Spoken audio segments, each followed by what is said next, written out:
Okay, I'm going to go ahead and call to order the Tuesday, August 2nd regular meeting of the Ferguson Township Board of Supervisors. First, I'll hand it over to Manager Centrice Martin, who will let us all know how to participate in this hybrid format meeting. Centrice. Yes, thank you, Madam Chair, and thank you to the members of the board, staff, and the public for joining us this evening for the August 2nd regular meeting of the Board of Supervisors. This meeting has been properly advertised in accordance with the Pennsylvania Sunshine Act as a hybrid meeting with the option to attend online using the Zoom telemeeting platform. And the main meeting room has been made available for members of the public to attend in person. If you are joining by Zoom this evening as a member of the public or as an agent to speak on behalf of an agenda item, please say your name, municipality of residence, and the topic you wish to speak on when the chairwoman calls on you. Prior to commencing the meeting, I have a few short procedural items to cover. First, members of the public are asked to remain muted during the meeting to prevent any ambient noise from disrupting the meeting. If a member of the public is acknowledged by the chair, they may unmute their microphone for their question or comment. Secondly, board members are asked to indicate their name when motioning or seconding a motion so that minutes may accurately reflect the action taken. Finally, a roll call of the Board of Supervisors will now be taken to ensure that all members can hear and interact using Zoom meeting platform. Please indicate that you are here when your name is called. Ms. Denneny? Here. Ms. Stevens? Here. Ms. Strickland? Here. Ms. Williams? Madam, you have a quorum. Thank you very much. All right, next up is the, citizens input.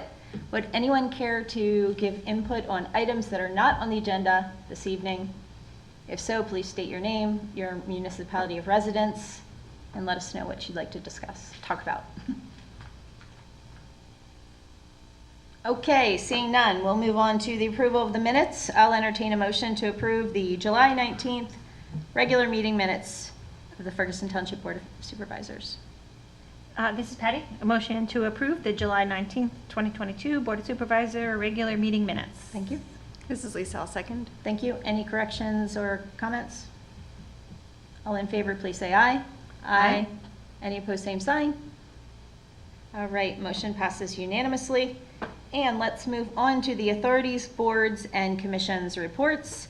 And tonight we have SCLO Center Region Library, and Miss Susan Warner is here with us this evening.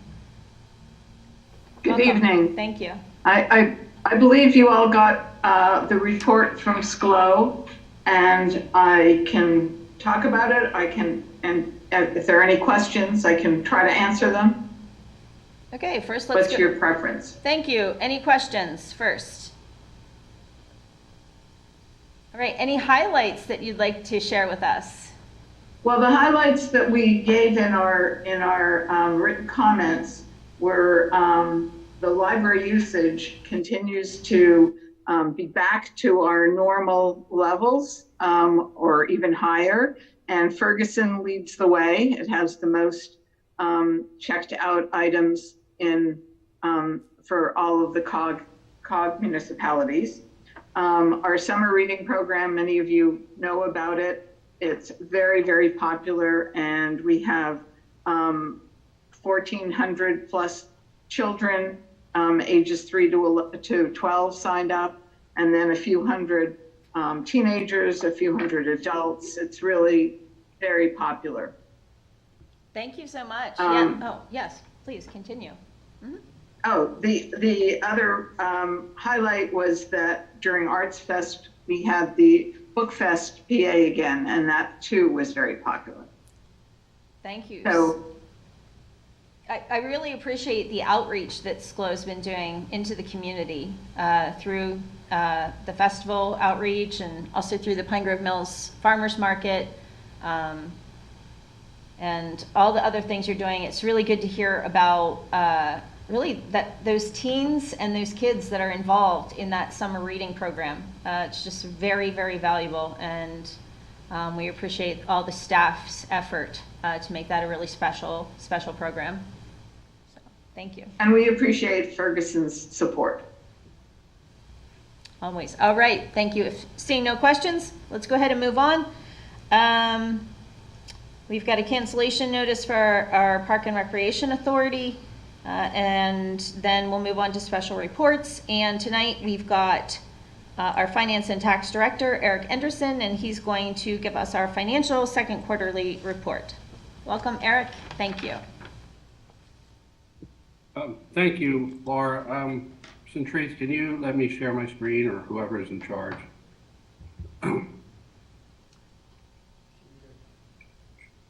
Okay.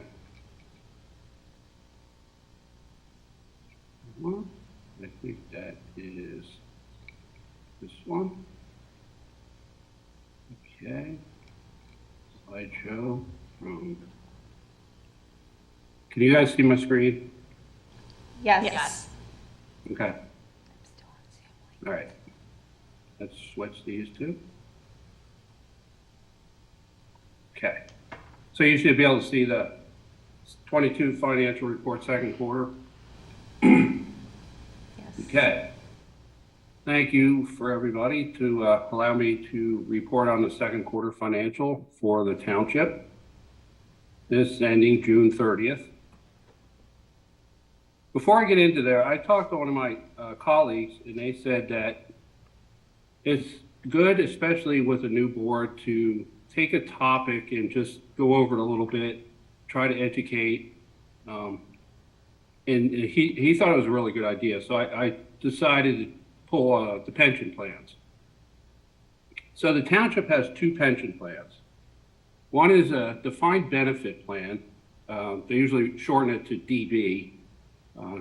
And what that means is the benefit is defined. This is what you would consider a traditional plan. That's what you used to see. You don't see them so much anymore because they can be expensive. But they determine how much the retiree is going to get paid. And it's based upon years of service, amount of pay, for example. Our police pension plan is a DB plan, and it's based on the last 36 months of employment average, and they get 50% of that. And it does not include overtime. So that some places will include overtime, and then what happens is employees work a lot of overtime in the last couple of years to try to increase their pension, but we ignore that. So it's just base pay. There's no provision in our retirement plan for any kind of increases. So whatever they get when they retire is what they're going to get 10 years from now or 20 years from now. Different than that is what seems to be more common and more today is that defined contribution plans, and they're typically considered a DC plan. And what that means is they determine how much money the township's going to put in. So the contribution is defined as opposed to the benefit. So the township pays 10%. The employee manages the investments. There's a limit, they have to be, have to have investments that are in the plan. They can't go outside the plan and they're typically mutual funds. And mutual funds are diversified and it reduces risk.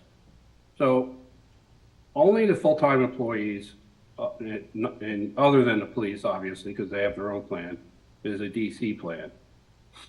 And it's on a 7-year vesting schedule. So at the beginning of year 3 through the end of year 7, employees get 20%, 40%, 60%, and 80% and 100%. So in a sense, it helps keep employees that might otherwise leave. Now, as far as our current situation with the township, I really focus a lot on cash because cash is a good indicator of how things are going.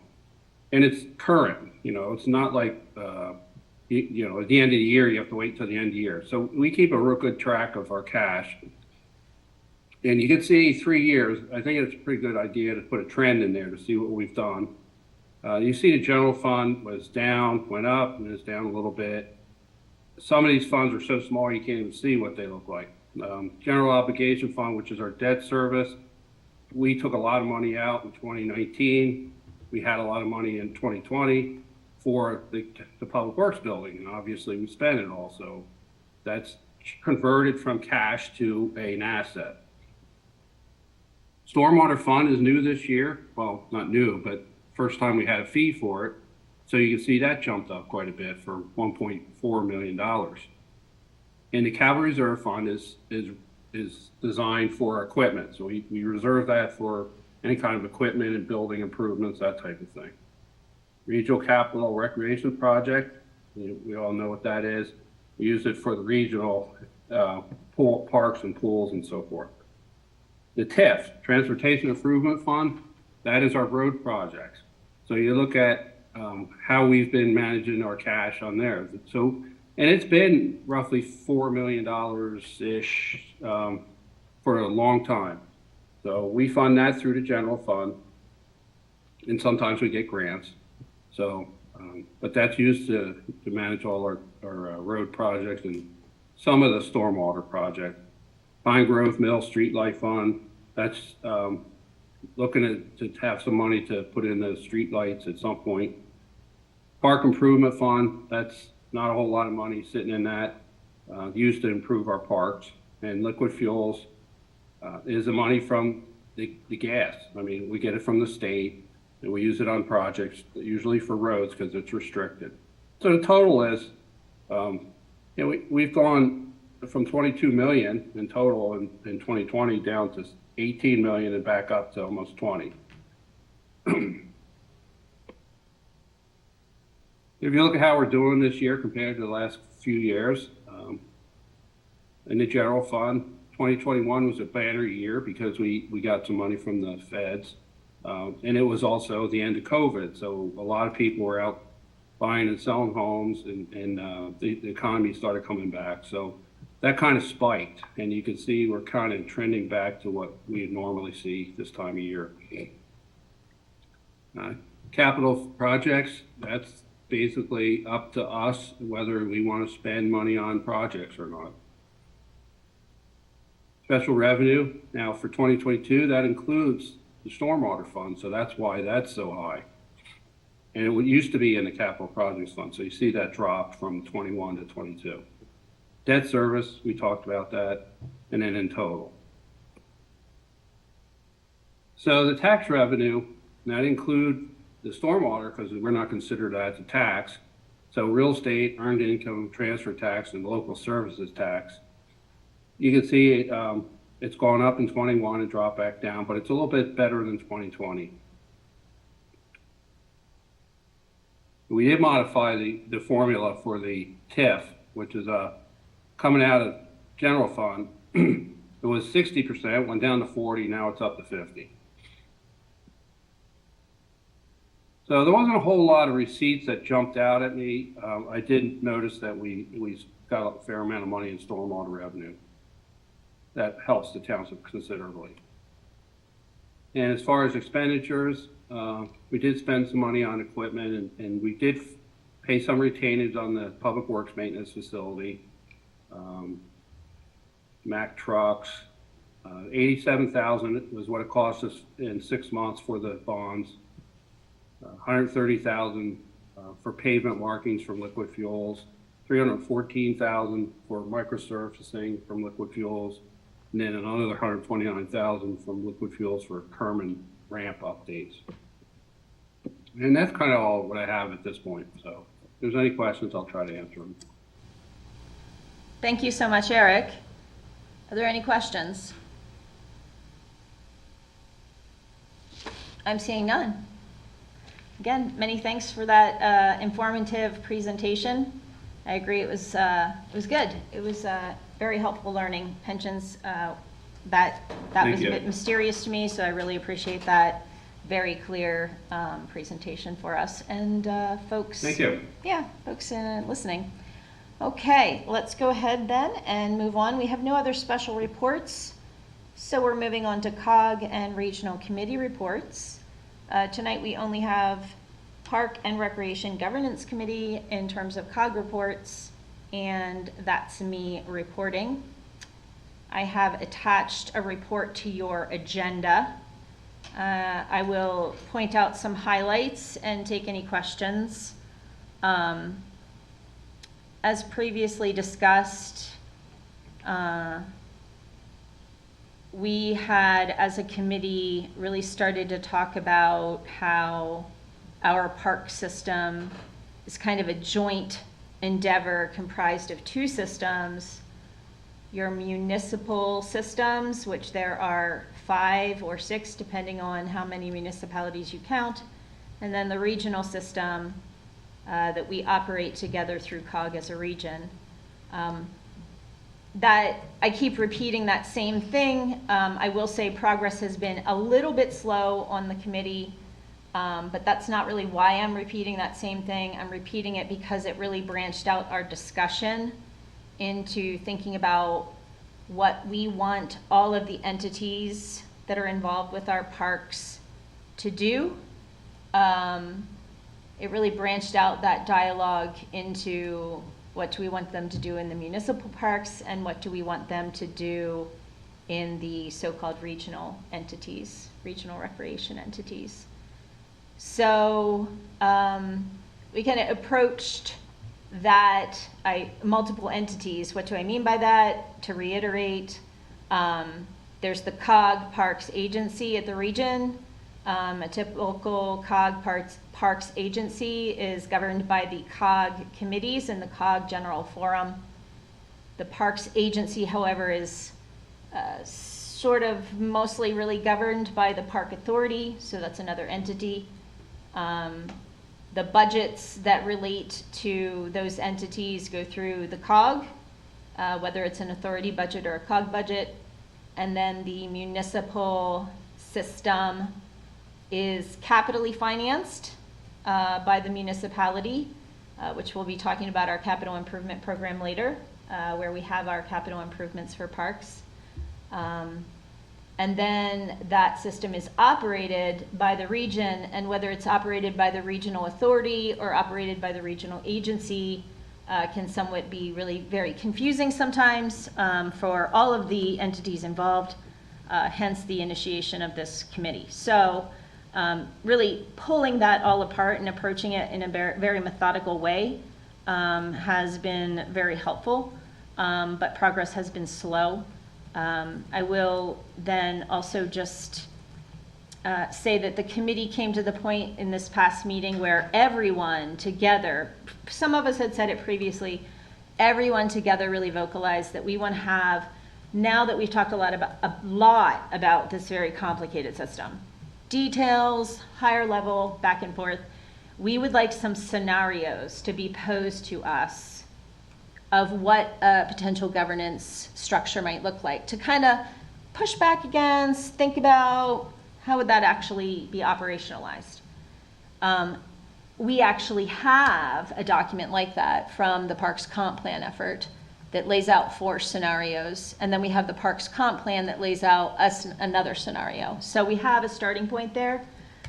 So I think that's what we'll talk about next. Again, sorry, I do tend to kind of talk a lot about this effort, but it's unique in the report section because it's about transforming our system.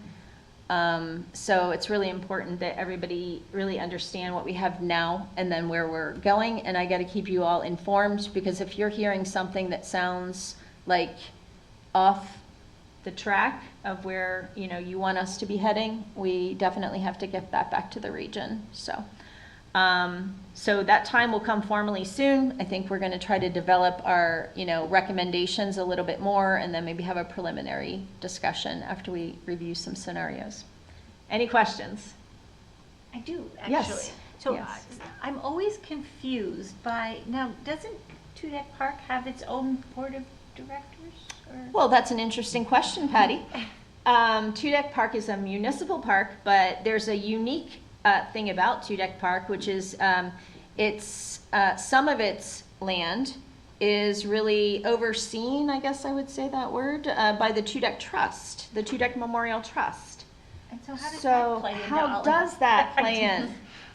So in our budget, for example, there's 2 different funds. You'll see our Park Improvement Fund, where you'll see some Tudeck Park items in there that might relate to land that's really Ferguson's responsibility, or you might see something that's the trust responsibility, but in our budget, you'll then see that that trust responsibility is reflected through that trust fund, TUDEC trust fund. So there are items that trust directors, I believe it is a board of directors, prioritize that they would like to see for that property. And there is, I believe, even somewhat of a master plan, and I'm not sure how the Snetzinger plans then play into that. So it's actually a complicated thing. It probably is going to be only peripherally relevant to this because this mostly relates to the regional assets or the municipal parks, and that trust isn't really technically, I don't know. Anyway, I'm not an attorney, so I don't know if it's technically is part or not part of the park, but they work together as two separate entities. Okay. So, And then Millbrook Marsh yeah, is a regional yes, thing, but yes. it's owned by Penn State. That is correct. Okay. Each of the regional, interestingly, where in the municipal system you have only really the municipalities primarily, other than aforementioned TUDEC Trust, owning the municipal assets. In the regional system, you have a complicated system of ownership, and there is a table that you can find. I recently came across it in some of the work that I've been doing for this that I have to try to locate for you, but it lays out. So for example, like Welsh Pool is a regional asset, and I believe the school district actually owns the land, and then the authority may own the asset. So, and then in the case of Millbrook, yes, PSU owns that land. They also run educational programs that benefit their students there. They also promote that, as one of their assets. And then we are lease related to them. I believe it's through the authority. Don't quote me on that. That would be, refer to that table on that one right there. But we are investing all of the capital improvement dollars. So in that lease, it is true if that lease were broken, at this point, the assumption is all of that capital investment does then go into Penn State ownership asset. So that was never worked out in that lease process that we did an update recently. So that is, but it is a regional asset. Why? Because we, through the region, provide the capital investment and the operational dollars for that asset. Okay. Yeah. Thank you. Thank you. Okay, thank you for those questions. All right, and I always also lose my track after that report because I'm going deeply into it. All right, so next up we have our other committee reports, the Spring Creek Watershed Commission. And with us tonight, we have Mark Garlecki. Hello and welcome, and thank you so much. Is there anything that you would like to highlight from your report? Yes. Yes, thank you. And thank you everyone for allowing me to present this commission report. I did attach a report, send it in, and also included the agenda of the commission meeting. Just a couple things to highlight. The educational topic for the last meeting revolved around volunteer opportunities. If anyone wants to volunteer, there's certainly room for more volunteers. Websites are on the Watershed Commission website or on the Clearwater Conservancy website.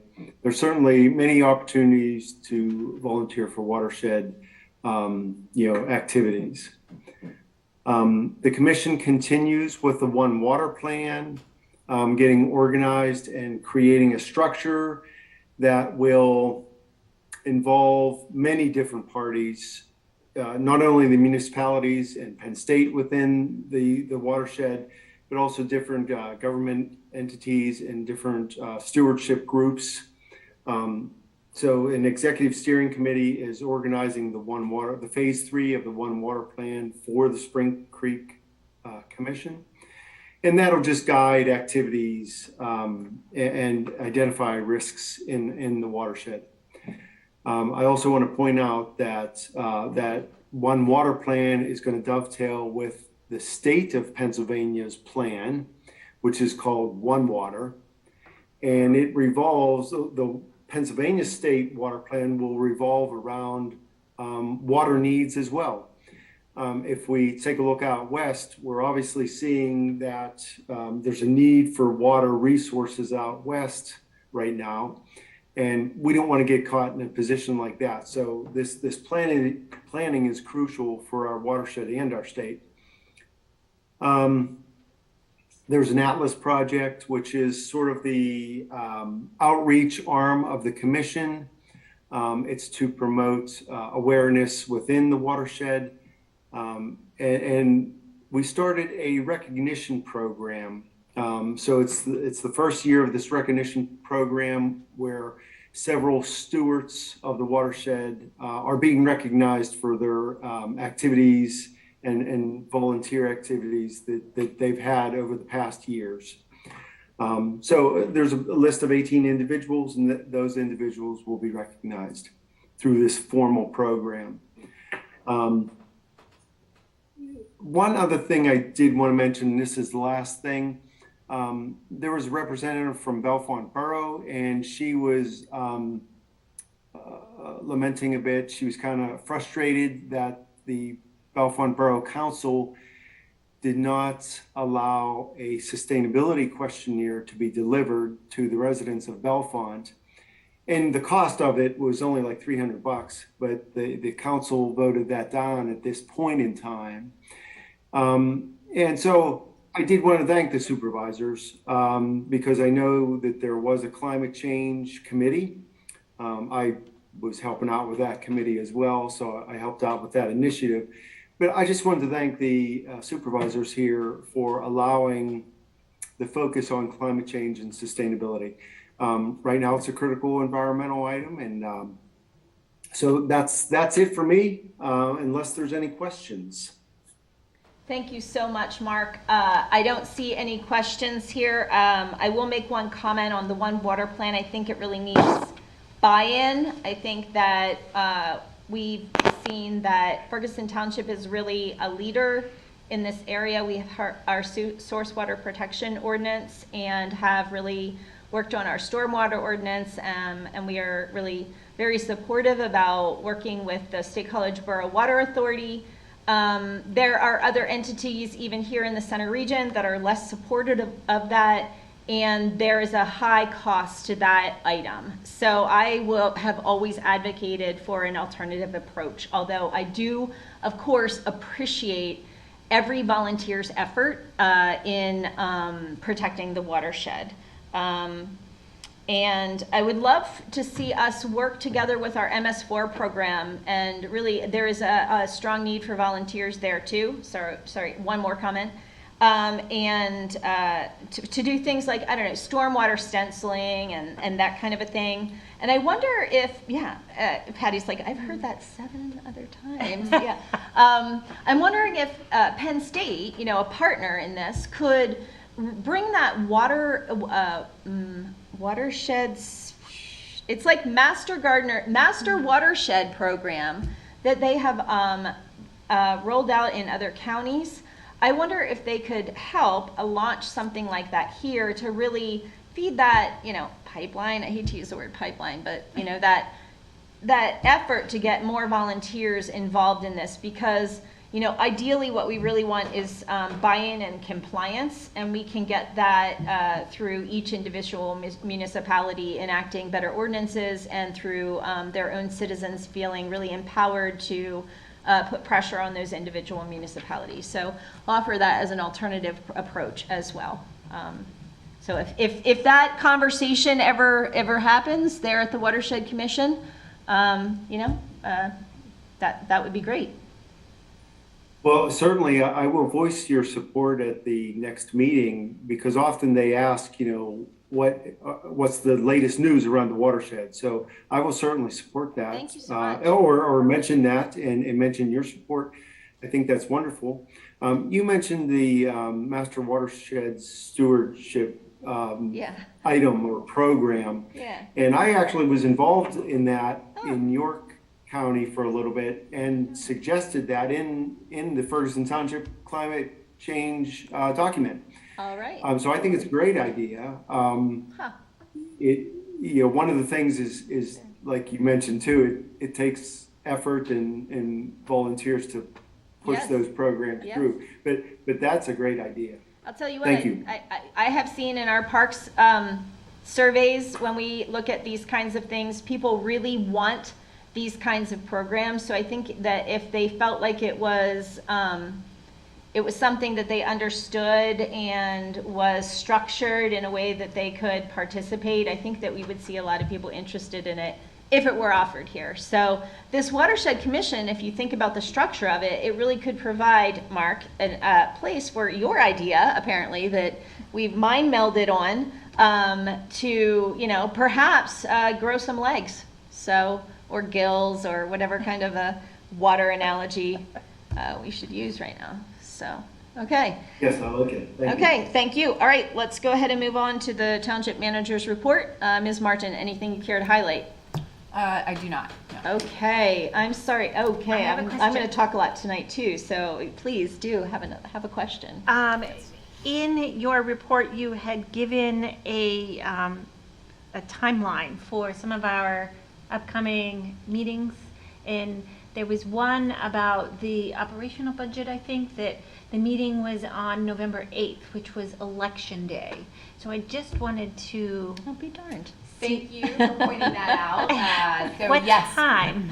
So Well- the proposed special meeting would have been for 6 o'clock. CNET Executive Director Sydney Hahn reached out and shared that she's unavailable to provide live coverage for the week that we would traditionally do it, that third week, and that she did have available November 8th and November 10th. And on a whim, I just went right into operational mode and I went ahead and booked it. I didn't look up the date for election. I'm pretty sure that's Election Day. So I will take a look at that, and Okay. thank you for bringing that to my attention. Yes.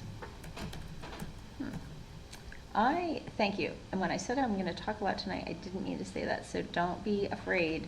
I'm going to talk a lot maybe about the manager's report where I typically don't, because of something that was included, and I really appreciate it and want to talk about it just a little bit. It's the Park and Rec report.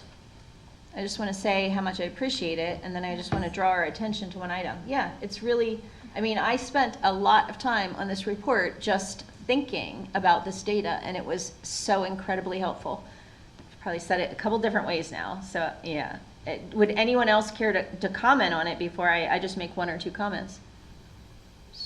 Go ahead. I might Yeah, have comments okay. afterwards. 'Cause Yeah, I appreciate that right. conclusion too. Yeah, so I guess so it was, the data is about, pavilion rentals in that municipal and, if I understood it correctly, regional parks system, to include the pools. And so I guess I have one question about that, and then I have a question about another piece of data. Again, really appreciate it. So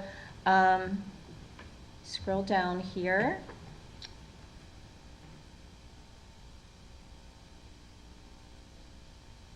So the question I have about the the pavilion or table that has the pavilion rentals in it has Park Forest Pool, Welsh Pool, Millbrook Marsh Nature Center, Active Adult Center. Those aren't do they have pavilions that they're renting? That might make sense for Millbrook, but maybe not the Active Adult. Are those different kinds of rentals? So that's my general question, is what kind of rentals do they represent? Yep.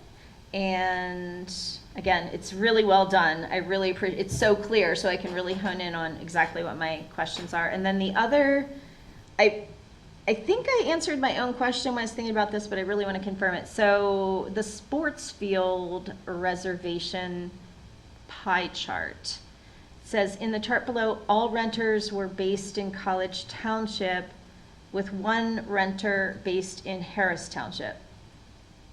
So for sport field the question is it correct to say for sport field reservations, whether at municipal or regional parks, all renters were in College Township and Harris and one in Harris, and that this pie chart, am I reading it correctly, that it represents the place where it is rented?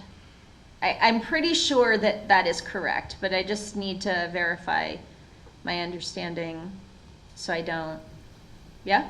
Well, I'm not answering the question. Oh, So sure. I did, of course, review this. I have not had a chance to actually go through it with Yeah. Pam, the executive director of CRPR, Mm-hmm. or the executive director of COG. So these are good questions and timely, and I'll include them in my conversation with her.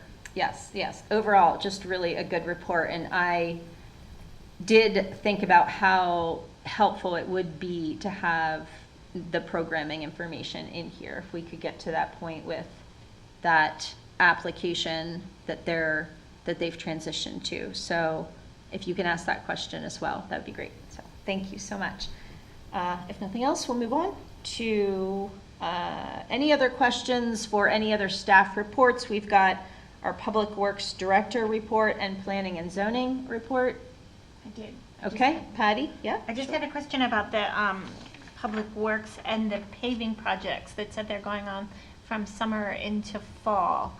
When they do that, do they coordinate, like, for instance, if North Allen Street is being paved, do they coordinate with school bus schedules if it's into the fall?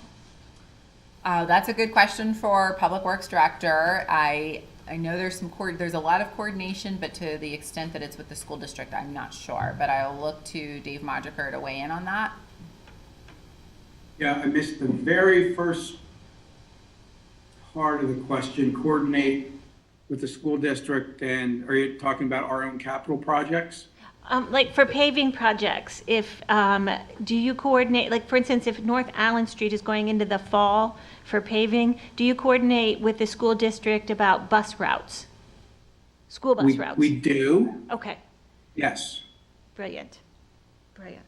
Thank you. If there's a particular concern, though, if you want to let me know about it, I can look into it. Nope, I just wanted to be sure because I know on North Allen Street, there's quite a few bus stops for, the elementary school. Makes sense. Thank you. All right, let's go ahead and move on to unfinished business. First up, minor land development plan for sidewalk construction at 165 Volos Lane. This will be presented by Ms. Jenna Wargo, Director of Planning and Zoning. Hello, Jenna. Thank you. Hi, thank you. So this is 165 Volos Lane. The board saw this at their last meeting. So this is for a second single-family residential home located at 296 West Pine Grove Road, and it is zoned rural residential. Because this is a minor land development plan, we still apply all saldo regulations to this. So in this instance, for parcels that are zoned rural residential, it is up to the board to decide whether they need to install sidewalks along this property. So I think the last time we all discussed this, staff went back and just reviewed our current grants, the projects resulting from those grants in Pine Grove Mills to see if there is an opportunity to connect this sidewalk. We met with Township Engineering just to see any updates on their end and their recommendations, and even during leadership meeting talking with Dave Modriker, just the process if the board were to exercise requiring the installation later on down the road, and costs associated with that. So I did my best to summarize pros and cons to doing it now, doing it later in my memo that's included in the agenda tonight. And I believe there's 2 recommended motions in the agenda. for the board. And we're happy to answer any questions, and I'm happy to show the area that we are talking about. Thank you. That would be great. Could you pop that up on the screen for us? Thank you so much, Jenna.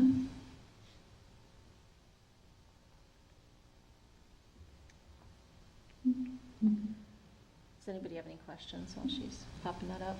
It's just all about. So the once you area know in where question, fully- because this is a flag lot in so many ways, we would just be talking about this area for the installation of the sidewalk. From what we know, essentially the sidewalk ends in Pine Grove Mills at Deep Wood. I'm So all sorry, of these. yeah. proposals- I was actually Front. wondering if you could shoot up the map of, is that were you also interested in the map of Yes, Deepwood? yeah, exactly, Sorry exactly, about yeah. that miscommunication. The map of Deepwood to this, like how far? Where is those, where exactly? The second Deepwood or the first Deepwood? Looks like the second Deepwood. Yeah. Yeah, it does. And we went We have out a double and, Deepwood situation, today, yeah. and I don't think this is completely accurate, at least for what I can see based on overgrowth. The sidewalk seems to stop right after this first home at the corner. Okay, so the lot lines for the other homes are not shown in there, so it's multiple parcels in there. 1, 2, 3, 4, 5, 6, 7 parcels. And we did do some So- research on the yeah. opposite side of the road. Ms. Danini mentioned at our last meeting about the ag preserved Yes. farm up here. The county mapping was a little confusing. We had it in as an ASA farm, but it is a preserved farm. Yes. So that is accurate. We would not be able to run sidewalk on the northern side of West Pine Grove Road. It would have to be on the south side. Okay, thank you. So in other words, our intention is to, if we want to connect Ross Street, as we have said, that development, that population center to Pine Grove Mills, that right there, that property that we're talking about right now is part of what we want to connect. So I have a question. So I have seen in practice, PennDOT has this strategy that they use where they'll build two ends of a road and then have to do that critical quote connector piece. And it's a really interesting strategy, and I seek to employ it for our own well-being here in the township. So like when I see this, I see, oh, that's exactly where we want to go. And if we had this property owner install that, that would then be a really concrete representation to funding agencies that we really want to go there, and we've actually taken legislative action to move in that direction. While I understand that it's no fun for any property owner, but if we always take that attitude, like if we play sort of a war game with ourselves with this, we'll never make the connection. Like if we want to make the connection, we have to start making the connection. So I'm struggling now that I know for sure that this is where we have said many times that we want to make the connection. So I've talked a lot. Others, please. We're going to eventually have to make a motion, or table it. I had a few questions I can go. So you've answered one, so you've highlighted that when we make those bike and pedestrian connections out toward the western end of the township, they'll have to go on the south side because of that preserved farm. So, when I look at this, I'm wondering what is the argument against requiring this at this point? I know that there is no other connection right now, but the process to create those has been started. So, why that would not be required now, I want to know what the argument against requiring that now is. What is it that would hold a future owner responsible for putting that in the future if we don't require it now? There was something in the memo about I think we can always require any property owner theoretically, but in practice, we never require any property owner once they don't build it the first time. Right. Like it never happens. In practical, I think one time in the history of the township, it's ever happened that happened. So, yeah. Right, so I don't see how a future owner would be held to do this, or this owner Like, surprise because there wouldn't them. be another land development plan that would come forward to prompt that. This would be the only one. So what I'm saying is I'm leaning toward requiring this be put in at this point, because it just seems the next logical step in what we've been trying to do in making those connections. My question, with regard to what was mentioned about the road widening and inclusion of the bike lane that's a part of the grant that the township received, how would the siting of this sidewalk work with that?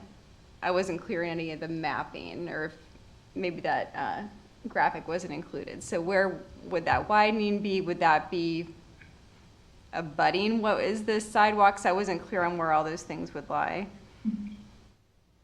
And that would be a great question for probably Dave Modricker on that project. I will say that when we met with Ron, we tried to go back into his history and figure out if at any point in time this township ever required sidewalks to be installed. And he can recall twice in the 90s up on North Atherton, and that was completed by those property owners. Those were all commercial properties in that instance. And then said within the last 10 years, there was a sidewalk connection over by Bristol and College, and that he believes that was taken on by the homeowners association. And I will kick it to Dave for the road widening in Pine Grove Mills. Sure, and we did it in one other location since my tenure on Scheller's Bend off Blue Course Drive.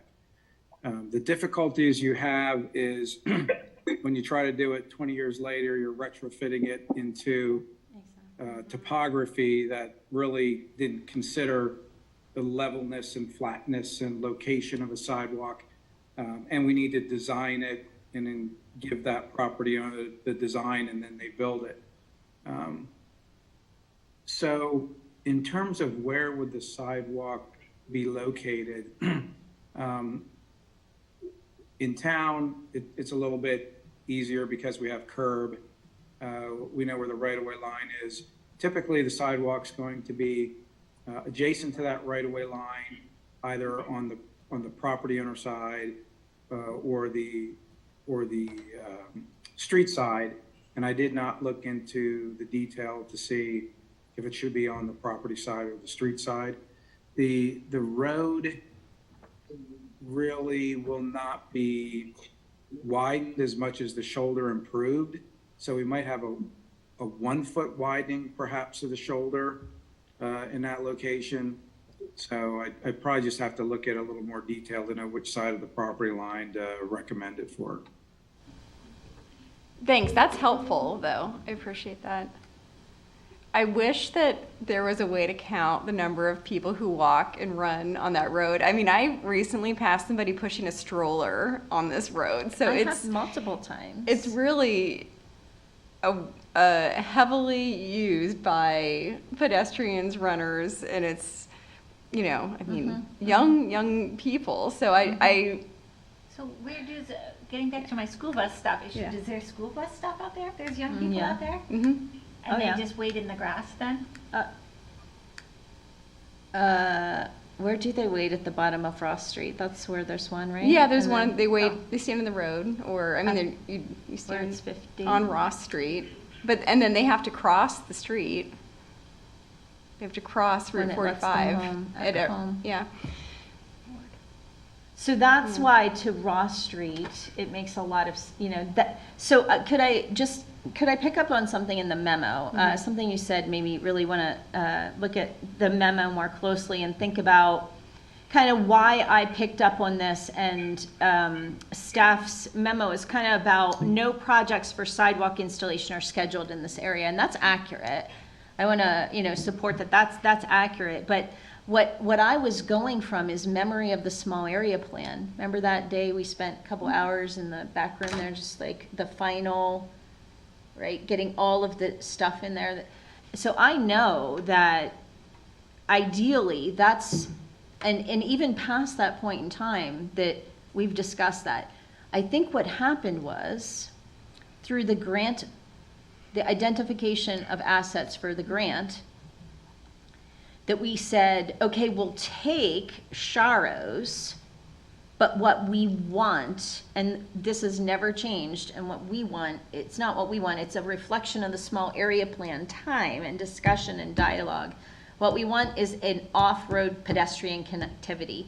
And that's why that preserve farm is relative at all, because anytime you're doing that, you're going to need an easement, and you can't, I understand, I don't know. Somebody told me once that there is actually a way that you could do that if the landowner was happy about it, and we certainly own part of that easement. So, I mean, but, you know, that's a pie in the sky. What we know for a fact is right now, that's never been the option. So that's why we always said it was going to be on this side. So it was the small area plan, not necessarily the grant that was awarded, because that was what we could get. And this is a question, sorry to kind of go off on a tangent, but it's an important concept where the board has to work with limited resources. So we, quote, take what we can get from the granting agency, but it's not what we actually want for our own community. Case in point, the Pine Grove, anyway, I don't need to get off on a tangent with that, but we'll say, okay, we'll take this, but what we really want is that. So we've always said that what we really want is a sidewalk or a shared use path. And as far as I'm concerned, a sidewalk is a shared use path out there because it's a safe off-road, allowable for kids on bikes to ride on, because we have no rule prohibiting it in the center region. That's a myth. People think that that's true. It's a myth as long as you're safely riding. So what is the argument against, with all that context, what remains the argument against? If it's that you don't want to make the landowner pay, well, then that will always be the argument against. That's why it's like one of those war game things, and you'll never, unless you're going to get a grant to install sidewalks like we did in the TSD. But can't we then reimburse the landowners in a certain geographical area?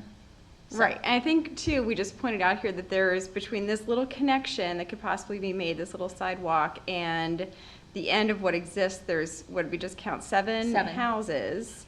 And at the end of the current existing sidewalk is the elementary school. So, you know, this is within a block of the elementary school. So just beginning to make those connections, I think, is a really visually important step in helping the process move forward. Patty, any thoughts? No, I completely agree. Okay, well, we're going to need a motion.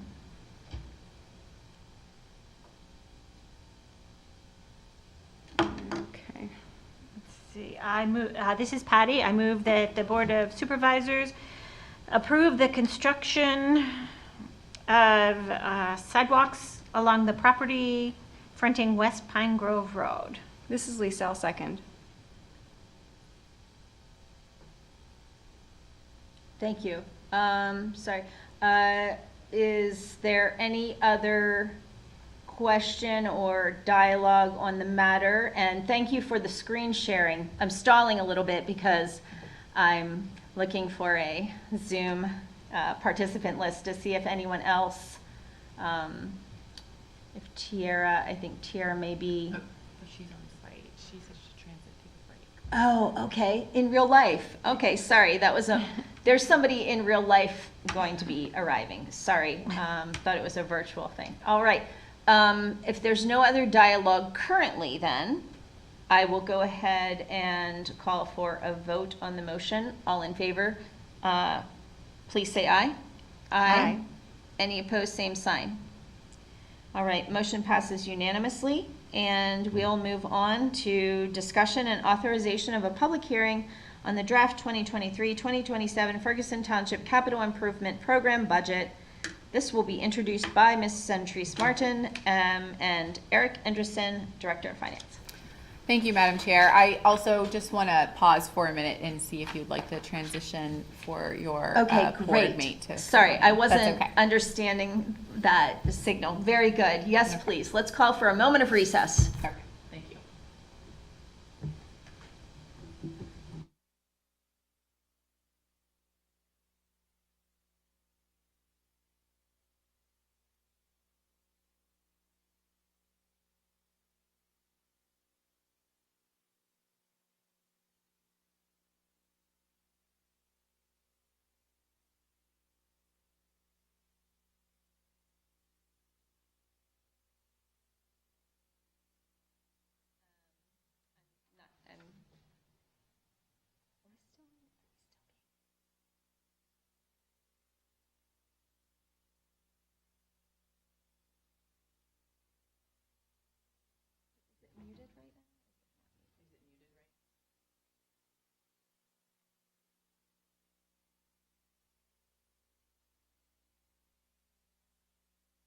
Okay, let's recall the meeting session.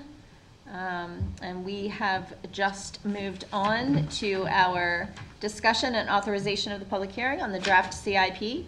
And Ms. Centrise Martin and Mr. Eric Anderson will be presenting our introduction.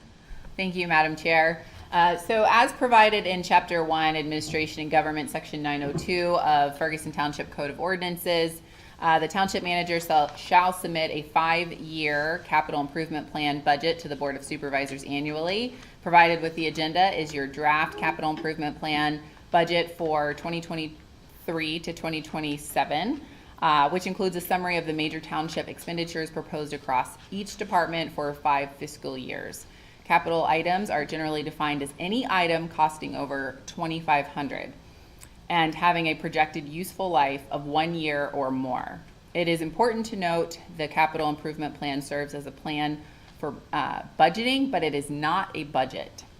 Rather, it is meant to serve as a tool to help guide the township in its planning for large-scale expenditures to better ensure financial resiliency. A link to the current draft can be found on the narrative and also on the township website. The board conducted special meetings on July 20th and, July 13th and July 18th. And staff recorded the comments, questions, and items requested to be flagged by board members. Provided with the agenda is also a packet that includes written responses and comments per discussion held at each of the special meetings. Staff is prepared to answer additional questions as the board discusses the CIP comments, questions, and items that were flagged. I'll also look to Eric Anderson, our Finance and Tax Director, to see if he would like to provide a brief introduction and an overview or highlights of the CIP that is presented to you for discussion this evening.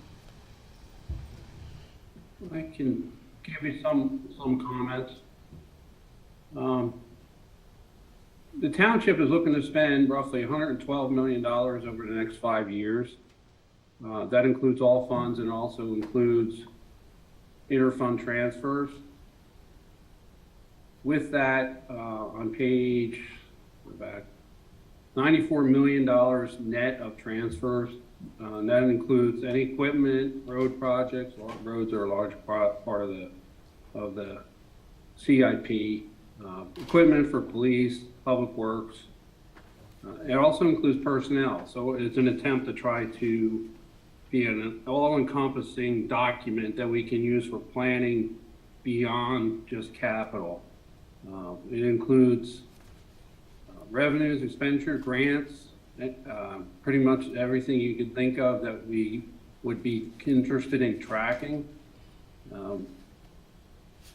It includes a stormwater fee, any kind of loan that we would get to balance the funds. No tax increases, any kind of grants that we would get. There's a fair number of grants that we're looking to get for different road projects and park projects as well. All in all, it's a pretty well-balanced CIP or plan. It's one of the better ones I've seen since I've been here. We are looking at staff, and that's if you look at the document, page 32, it shows additional staff that we're looking to request. And then it breaks down by department, each department's specific requests for their different equipment and capital items. So if there's anything else, I did have one update that I could like to show you.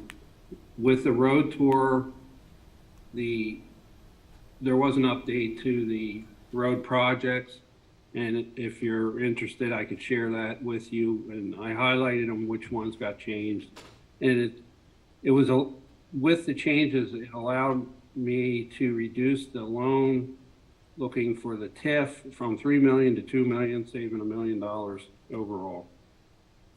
Thank you, Eric. I think that is something that we will highlight as part of our discussion as we go through each item. So I appreciate your comments. I just also, again, want to highlight that the CIP was balanced, as Eric said, for the first time in several years. The funds are balanced. There's no tax rate increased over the next 5 years. The township is investing a net amount of $94 million in capital projects and operations and anticipates $8.6 million in grant funding. So I appreciate you, Eric, highlighting that, and I just wanted to follow up with some precise numbers. Thank you. Yes. I also just want to share that this evening the board's being asked to review the document, direct staff to make any final changes, and also authorize advertisement, should we get to that point, for a public hearing on August 16th. Staff is also asking that the board make a motion for each requested change to the draft 2023 to 2027 CIP as part of the review for this evening. And with that, I'll hand it over to Madam Chair for the review or process as to how we want to discuss the comments or flagged items. Thank you so much. Yes. First, do we want Eric to do an overview of the road projects now? And then we'll just hit this, the changes, just the changes that were made based on.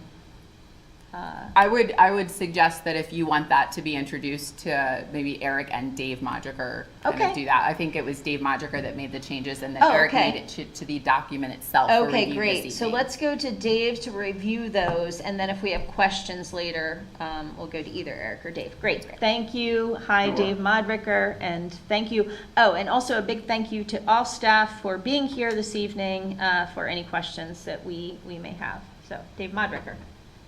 Sure. And Erica, if you want to share your screen, I'll talk through them. You want to talk about the changes? Yes. Okay, sure can.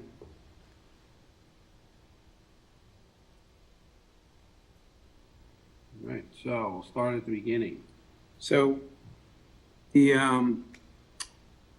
Reline largest pipes. the largest change I made was reducing the amount of expenses out of the microsurfacing program.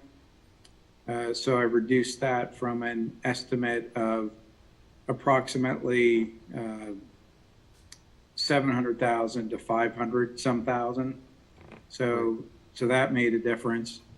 There were a number of road projects that we looked at. I don't know if you have Fox Point Drive highlighted there, Eric, but we ended up taking out all of Fox Point Drive.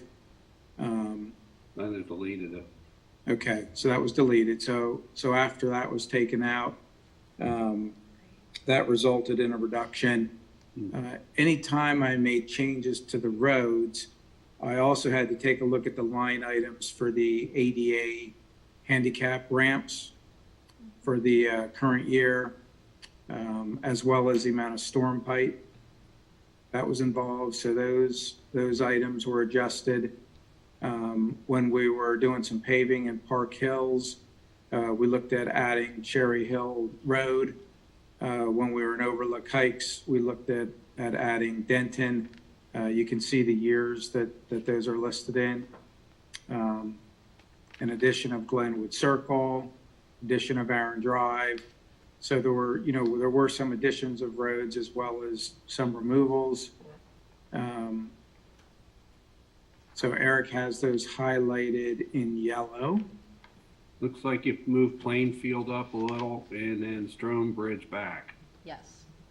So those were just, yeah, those were some adjustments based on our road tour. So I think I covered everything on that screen, Eric. Okay, that's I all I talked to- have as far as the roads go. Yeah, so those were the changes. Thank you so much. Okay, any questions on those items first? We can come back to it if you think of one. Yeah, we can Okay. just go, Yep. yeah. Sounds good. All right. Then let's go ahead and move on to comment on process. I really appreciated the coordination of the comments. I really liked the process of having both of the meetings, organizing our thoughts on potential changes, having staff be able to respond to them, and it be really, transparent and straightforward and direct. So with that, I'm going to launch into this document, but I'm going to start on page 2 if there's no objections, because page 1 is a lot of staffing, and then I only ever saw one other staffing item, because I'm going to try to group all the staffing dialogue at once, if that's okay. And an easy way to kind of organize that is to start on page 2, if that's all right. And then first on page 2 is the housing study. Yes, that's page 2. The housing study, and what I'll do through this document is I will just go through each one and see if the person that submitted the comment wants to comment on then the staff's response or make any other comments or anything. Okay, so Lisa, that's you. You're first on page 2, and that's with the housing study, and then there was a response. So if you could highlight that response and yeah. Sure. Great. I was trying to find it. And if not, I will on the first Okay. one if you want. I'd be happy to do that. This and then one you can I talk on can it. do, because Okay. I'm gonna Yep. have trouble finding No everything problem. in the CIP and then back to the comment document. Okay, so, I guess I did mark the page number in some of these. So this course you was. did. Maybe, but not all, I've already noticed, not all. This was a comment about switching the order of the housing study and the Yes. long-range growth plan in the Yes. CIP, mainly because the county is completing a housing study currently. Center Region Planning is heavily involved with that, and we're hoping to get a lot of municipal data from that too. So the response does indicate in here, keeping the money in for the housing study if the current study being done doesn't provide the information the township needs, and that was the idea, yeah. As a backup. Yes. Hopefully this current study will provide all of this information. It'd be troubling to imagine we'd have to go back and do another one after Yeah. participating in this one. Right. That'd be really disappointing, so Right. hopefully that gives us what we need. So let's then just look at the page, it's page 60 I've got on the electronic document. So we've got, on that table, we've got the housing study in 2024 and the long-range management plan in 2025, and we're happy, we're gonna keep it like that, or, so was the switch was done, or, wait, switch the order? We'll switch the order. So did you want, So- was it switched? I also wasn't here for this meeting, so I can't tell if it was switched or not switched. So just looking at it, we've got the housing study in 2024 for 75,000, and then the long-range management plan for 2025 for 100,000, so. So- Let me Is that- say that nothing has been changed in the document until the board approves, makes the Okay, so when it says staff will switch the order in the comment, it means like you could At your consider request. having, Okay. okay, Yeah. gotcha.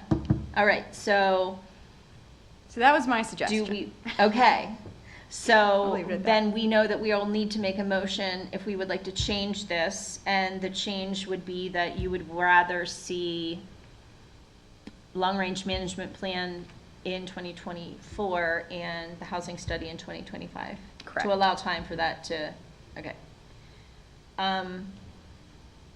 I have a comment on that. Does anybody else want to comment on that thought? And then you can make a motion based, yeah. if you Sure, I'll want to. make one additional please comment do. on Yep. delaying that, Sure. the housing study here, was that hopefully more of our workforce housing would be built and in use by the Yes. time that other study, if we had to do our own study. Yes. And that was put off till 25. So hopefully it'd be more reflective of the current conditions if we waited until more of the workforce housing was built. I agree with that. I was thinking about, instead of switching them, putting them both in 2025, but that speaks to my thoughts on where we're at in terms of that long-range growth management plan. So, I mean, I'd be comfortable with that too, I think. okay. And is that coordinated with the long-range transportation plan study? Is the Jenna? growth and the transportation plan synchronized? Jenna and Dave Modricker. There are elements of transportation that are included in my long-range plan that I have in my portion of this. Dave, I don't know when your transportation one is. Thanks for looking up that. I can't Yeah. scroll another tab. I'm sorry, I can't do it. Appreciate that. We'll just take a pause. I can check. I do know that the long-range transportation plan is very coordinated with planning. And that and makes actually sense. requires a lot of input from planning. That makes Because sense. we're looking at, land development potential. Yes. See what year. In my It is. plan, I put forward in 2025. Okay, so, sorry, I did then try to scroll and now I'm lost, so I apologize. Okay. Well, I'll say, I think it makes So- sense to have those It's in at the same time then. it's Dave Modricker just said the long-range transportation plan is in 2025. Okay. I agree with that. And also would be willing to bump out the long-range growth plan to 2026. For years, I felt like we're not quite ready. I like it to be in there, but this is one that I just feel like we're not quite ready on that. We've got this comp plan coming up too, and I just feel like I'm all about bumping. So if we're coordinating the bumps, then that would be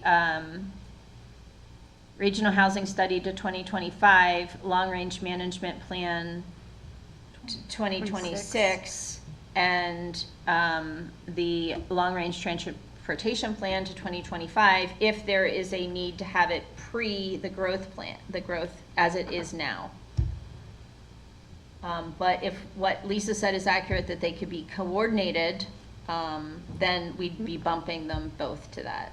It'd be a lot for 1 year, so it might Right. make sense to do Okay, one so- in 26. So do Jenna or Dave Modricker want to weigh on in the question of, do we, for planning purposes, knowing that it may change by then, do we have the long-range management plan and the long-range transportation plan happening in the same year, or is it better to have transpo then growth? Like it is now? Because we'll just bump them all in a big clump. Yeah, regardless of if one precedes the other, Yes. a lot of the work that, if the growth management plan precedes the transportation plan, then the work that was done for that will feed into the transportation. Conversely, if you do the transportation plan first, you're going to end up doing a lot of legwork that you would then be able to use for your long-range growth management plan. They're probably going to be done by two different consultants, so I don't know that they have Okay. to be coordinated exactly, because in years past, we haven't necessarily coordinated those two plans. Thank you so much. Okay. All right, Lisa, I'm going to ask you if you would please make a motion based on all of that input and thoughts, if no one else has a comment first. Okay. So, Yes. okay, so if there's no, so one question then, if I make a motion to move the housing study to 2025, the long-range growth management plan to 2026. Am I also making a motion to move the transportation study to 2025? Yes. Okay. She's making that motion. Do we have a second? This is Patty, I'll second. Okay, any further discussion on that motion? All in favor, please say aye. Aye. Any opposed, same sign? All right, wonderful. One checked off the list. Very good. Next up is expenditures, administration, also Lisa. This is an admin vehicle replacement expenditure. I can explain what Yes, that was. please. Thank you. So the administration vehicle is replaced theoretically every 3 Yes. years. It doesn't happen in reality that often, and it just hadn't been put in 2026 Okay. listed. So just it's for in there now. planning purposes, I suggested it be added. Okay. So, and we then also discussed putting it, making it a 5-year or 4-year So you interval. would see it 3 years from now. You would Yes. see it in the 2027. Yeah, but we were putting it in 2026 to keep that placeholder. Okay. Yeah.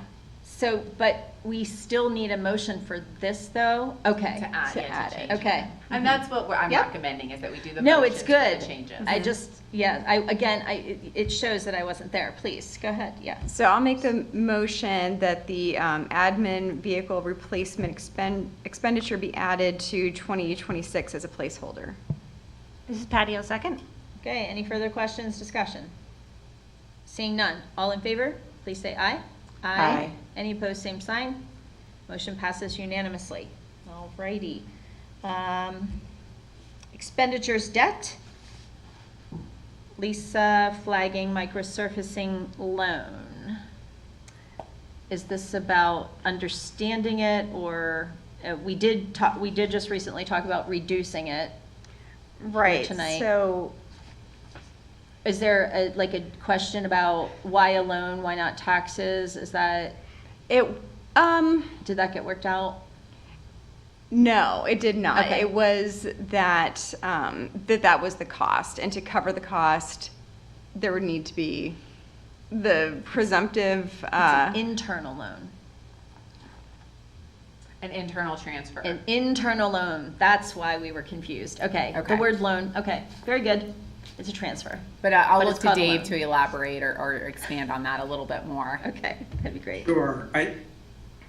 As I prepared the plan and made these adjustments, at the end of 5 years, it looks like the TIF has a positive close to 700,000 I'm sorry, let me say it again.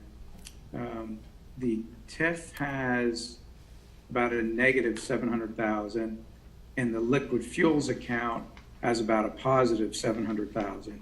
So after 5 years, I believe the plan is relatively balanced with TIF and liquid fuels expenditures.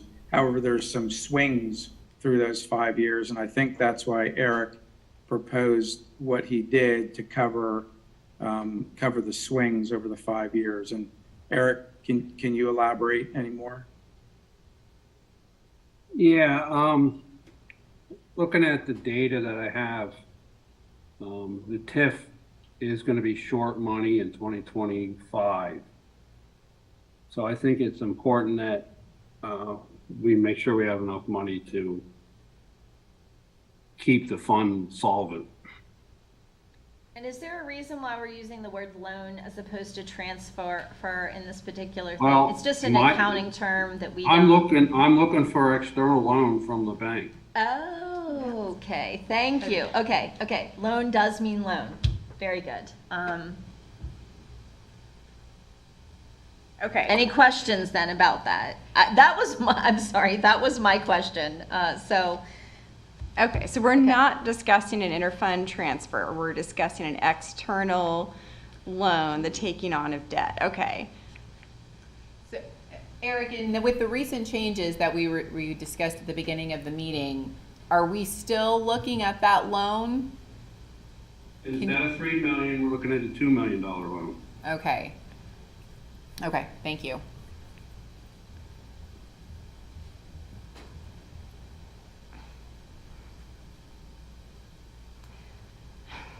So, okay, I'm trying to bring up in the narrative in the CIP, the discussion of that. So, okay, so we brought it to 2 million. It's still proposed to be taken out in 2023. 25. Page, So we can still reduce that 45. between Go now page and then if we don't want to 45. do loan. Is that, sorry, that was a derail and Sorry. murmured that question I shouldn't have. Okay, what Go ahead, page thank are you looking at? I'm sorry. page 45.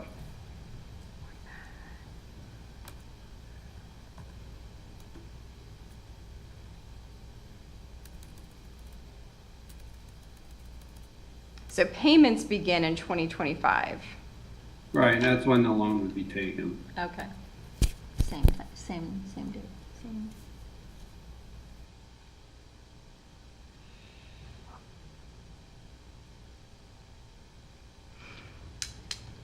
And while that isn't for a few years, the planning of the microsurfacing leading up to that uses up funds that will necessitate a loan being taken out at that time. So it is still impactful now, even though the loan wouldn't be incurred until 25. So I guess, obviously I wasn't in favor of taking out the loan for this, which is why I flagged it in the first place. We can't say at this point what the conditions will be in 2025 when the loan would be taken out. I don't want to plan for needing to take out the loan. So that's where I'm struggling with this. I understand some projects were taken out or retimed, rescheduled, but I'm still really concerned that this is how we're planning for the road project. So I'm just going to leave it at that. I'm not in favor of taking on debt to maintain this level of service if that's the need. So, and we've discussed this in previous years, reevaluating the level of service. So that's where I'm at. Yeah, can we put a discussion in, go ahead, Eric, please. I can make a comment here that currently the general fund at the end of 5 years is healthy. And if you wanted to make an internal transfer, a one-time internal transfer of $2 million from the general fund to TIF, you could do that in lieu of a bank loan.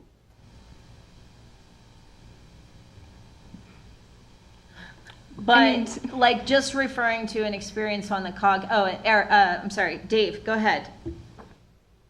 Yeah, I just wanted to confirm with you, Eric, because on the the documents that I put together after the 5 years, I'm not seeing that need for the $2 million.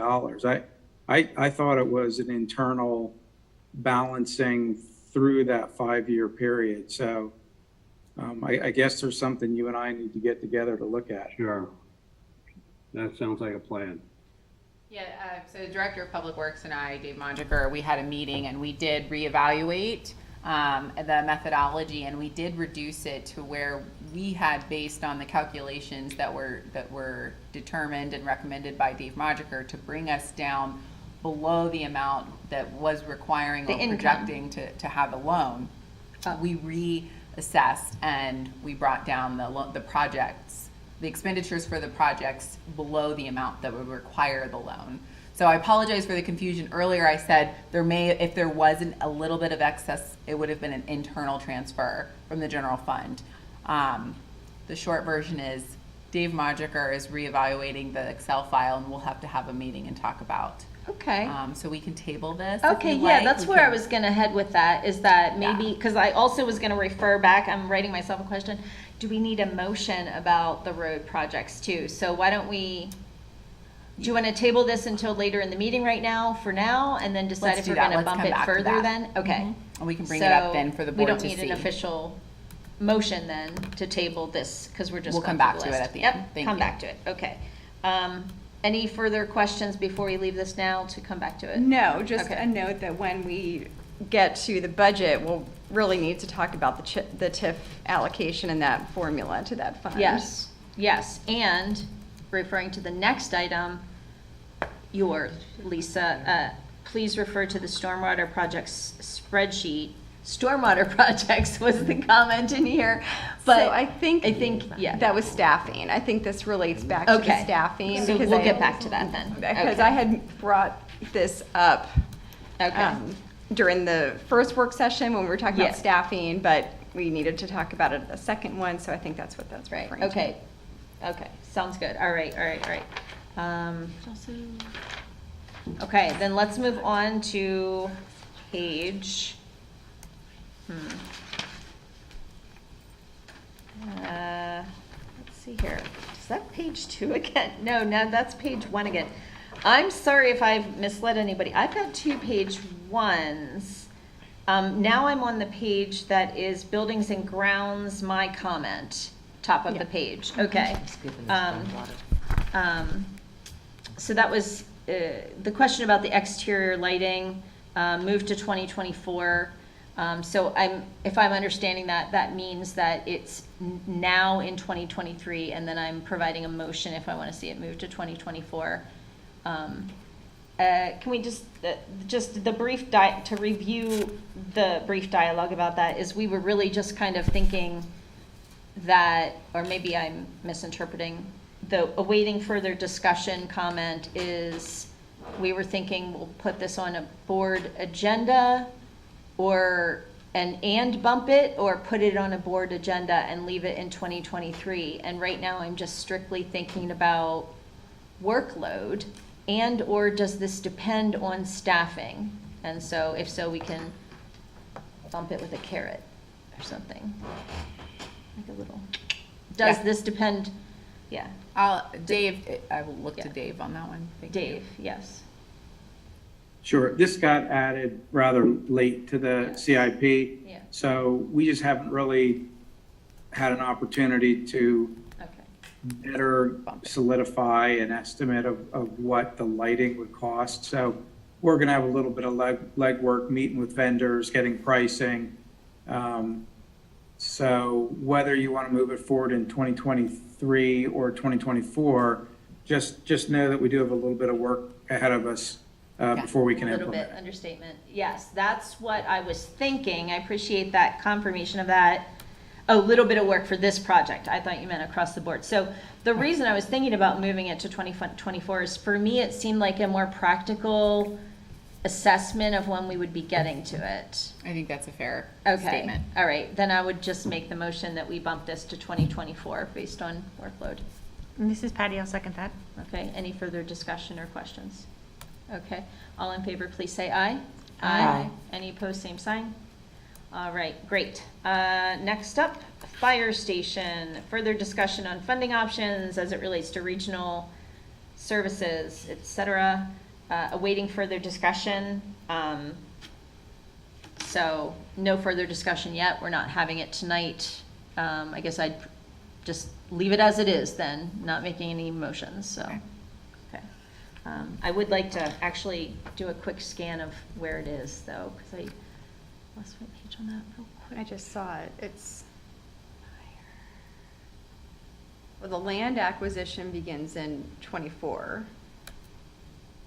Okay, There's so three it's different not items. 23. I just wanted to Correct. make sure it wasn't in the upcoming year, because again, not ready for it. From but- what I'm seeing, Yeah. no. There's land Yeah. acquisition, then design engineering, then construction, and that's 24, 25, Yeah. 26. Okay, all right, and I'm good with leaving them, we may bump them next year, but let's see how the regional dialogue continues to play out, I guess. Okay, leave it as is, and moving on to parking space design, doing in-house versus with consultant.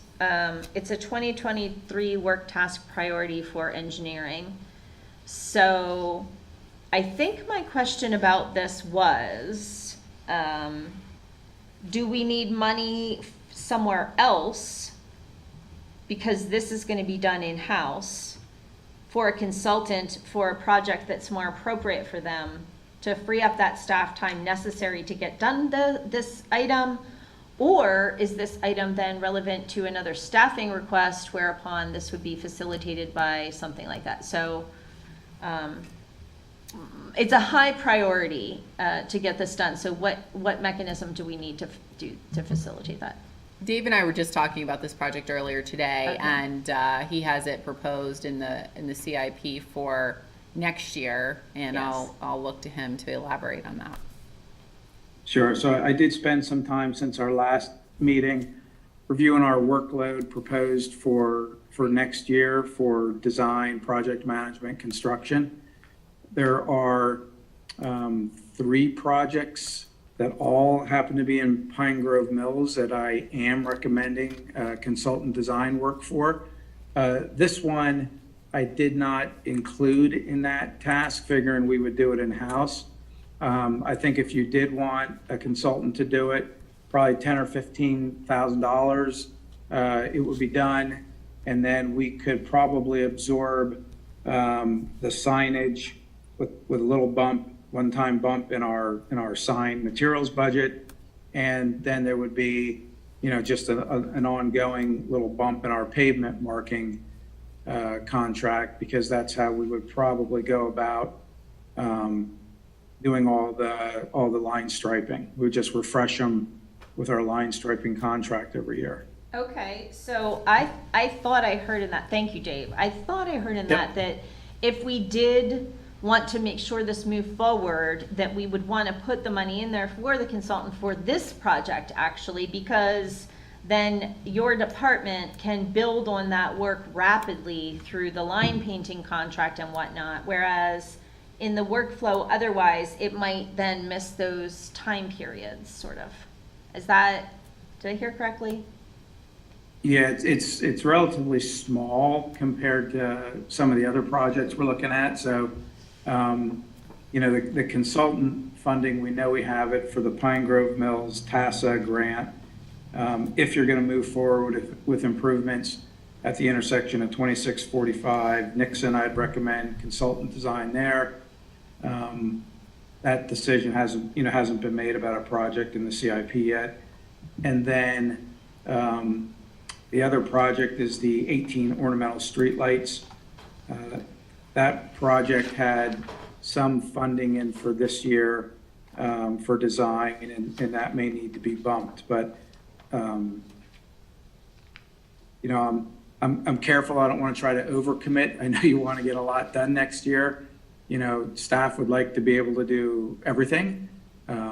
Certainly, if we put consultant money on the parking study, we'd get it done, hopefully quicker. Okay, thank you so much. I'm sorry, that was so helpful, and there was something that you said there. Okay, is what you're saying, we did not yet put any money in the CIP at all for any version of the recommendations for the mobility study, or not mobility study, for the, part of the mobility study for Pine Grove Mills? Do we? There's money allocated Okay. in the operating budget Okay. for this year for Okay. that project. Okay, including intersection improvements? Or, To take a look to I think- confirm the details. but- I think I think the mobility study is like the flashing and the sidewalks and stuff, but this intersection improvements, maybe Yeah, they're not in the here? The intersection improvement, I mean, we just did the mobility I study, know, right? that's why they might not be in here, because we barely discussed it, but we all felt really strongly about So- continuing to move forward, so, with something. Can I share a screen? Yes, please, thank you.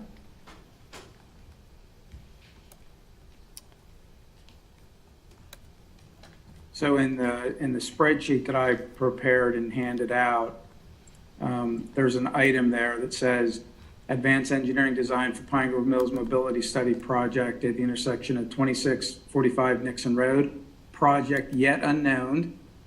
I did note that under 30-414-750 ARPA, it appeared that there may be $80,000 or some funding planned for that. Yeah. I didn't put anything to come out of the TIF. because I figured it was coming out of another project ARPA fund. But again, when the CIP was put together, we didn't have Right, the mobility study finalized, nor direction from the board about a project. So right. there's a thought there, but Yep. there's no TIF money. So, Madam Chair, Yep. we do have in the operating budget, we have established for the 2022 operating budget a committed fund. We also, the board Right. motioned to allocate ARP funds Yes. that would be allocated to establish the first year of I think it's $300,000 for the Pine The Grove sinking Mills fund. Mobility Committed Fund. Understanding that while we didn't have Okay. last year, the details of which would be reported in the plan, we knew we would have a series of recommendations for implementation. Okay, I'm trying to make sure we're not triple dipping into the same amount of money, though. We won't be. Okay. No. That We'll one be set allocating a aside. committed fund for, But I period mean, of I'm time. sorry, what I mean is like, if the grant doesn't cover all of the aspects of something else, or if the street lights, I guess that isn't part of the mobility study. yeah, it's a Okay. pretty broad umbrella, Okay. and for purposes of the capital improvement plan, I would suggest that we maintain a committed fund for the Yes. Pine Grove Mills mobility study, and getting into the details for CIP, I don't know that would be as necessary as the operating budget. Also understanding that we'll be allocating, or if the board desires, you'll be continuing with that allocation of ARP funds. Yes, okay. I would, thank you for all of that. So we know that we're gonna use some of that, I'm calling it sinking fund, is that correct? That dedicated fund, We've previously referred to whatever. these as sinking funds, Yeah. and there's been effort to move away from Okay, a dedicated sinking fund? Yeah, a committed Okay. fund is Committed what we have in fund? the Okay. current operating budget. okay. So then for that intersection, Pine Grove Mills. design, we'll call it, consultant design project, that would be a first step, or maybe permits, I don't know. Dave, would be drawing out of that fund then? For. I believe, yes. Okay, okay. So should we have a dialogue about that again soon? Yeah, I think what Okay. staff can do to provide some assistance is we can meet and sit down and break out costs for each of Great. the implementation projects that are for the Thank Pine you. Grove Mills Mobility Super. Study. That's wonderful. Too And much then we for can tonight. have that Wonderful. for operating budget discussion. Love that. Wonderful. Okay. I think then that's great. Then the parking space design, though, and I come back to that. I would be interested in that consultant moving this project forward, but if others aren't, then there's no need for me to try to make a motion on it. So do others have thoughts on that? I'm going to make a motion. Nobody's looking at me. I can't tell how you feel about it. I mean, I'm just wondering if we need to make the motion on that in here, or if we're saying that the budget already has the funds. For that one too? See, that's what I mean about triple, like, oh yeah, we have that one fund, and for this, and for this, and for this, and this. So, if we want to make sure that this parking study gets done, should we dedicate consultant money? Or should we As part of take the Pine mon- Grove Mills mobility. Well, it is part of that, but we need another study, a study upon a study upon a study, a triple study, triple play. So. Yes, to get this I would parking- go ahead and add it. I would add it, Okay. and then staff Okay. can work through how we're gonna. Yes, if you don't need it, you don't need it, but to It's make not, sure. it's not actually adding more money if it's And the budget actually- also isn't even here yet, Yes. so this, we are just saying like, we really want to do this, sort of, is how I kind of see this. So, do you want to make the motion, or do you want me to make the motion? can make Okay. it. I would move that we put in, $15,000 for a consultant for 2023 to conduct the parking space study design phase of that project, which is to paint the parking spaces and no parking areas, flag them appropriately in Pine Grove Mills. This is Sierra, second that. Right, any other comments? All right, all in favor, please say aye. Aye. Aye. Aye. Any opposed, same sign. Motion passes unanimously. All right, and we're moving on to Water Street lighting. I think this will be a quick one. I see that staff's response, my question was, did we have any lighting for sure going up Water Street? Or was it all going out to the west end? And I think the answer was the current thought had been all going out on 45. But maybe the idea of during design phase, thinking about if it might be good to get a few drawn up in the new sidewalk area of Water Street that we got the grant for. So lighting the sidewalks basically there. So I don't think this requires any kind of motion or change because it's really a conceptual thing. All right. All right, then Northland Mobility Study, follow up with CATA, another no need to really discuss it. You're going to coordinate with CATA, that route is still active, it's still a concern, we're doing that. Okay, next up, traffic signal at Science Park in Sandy.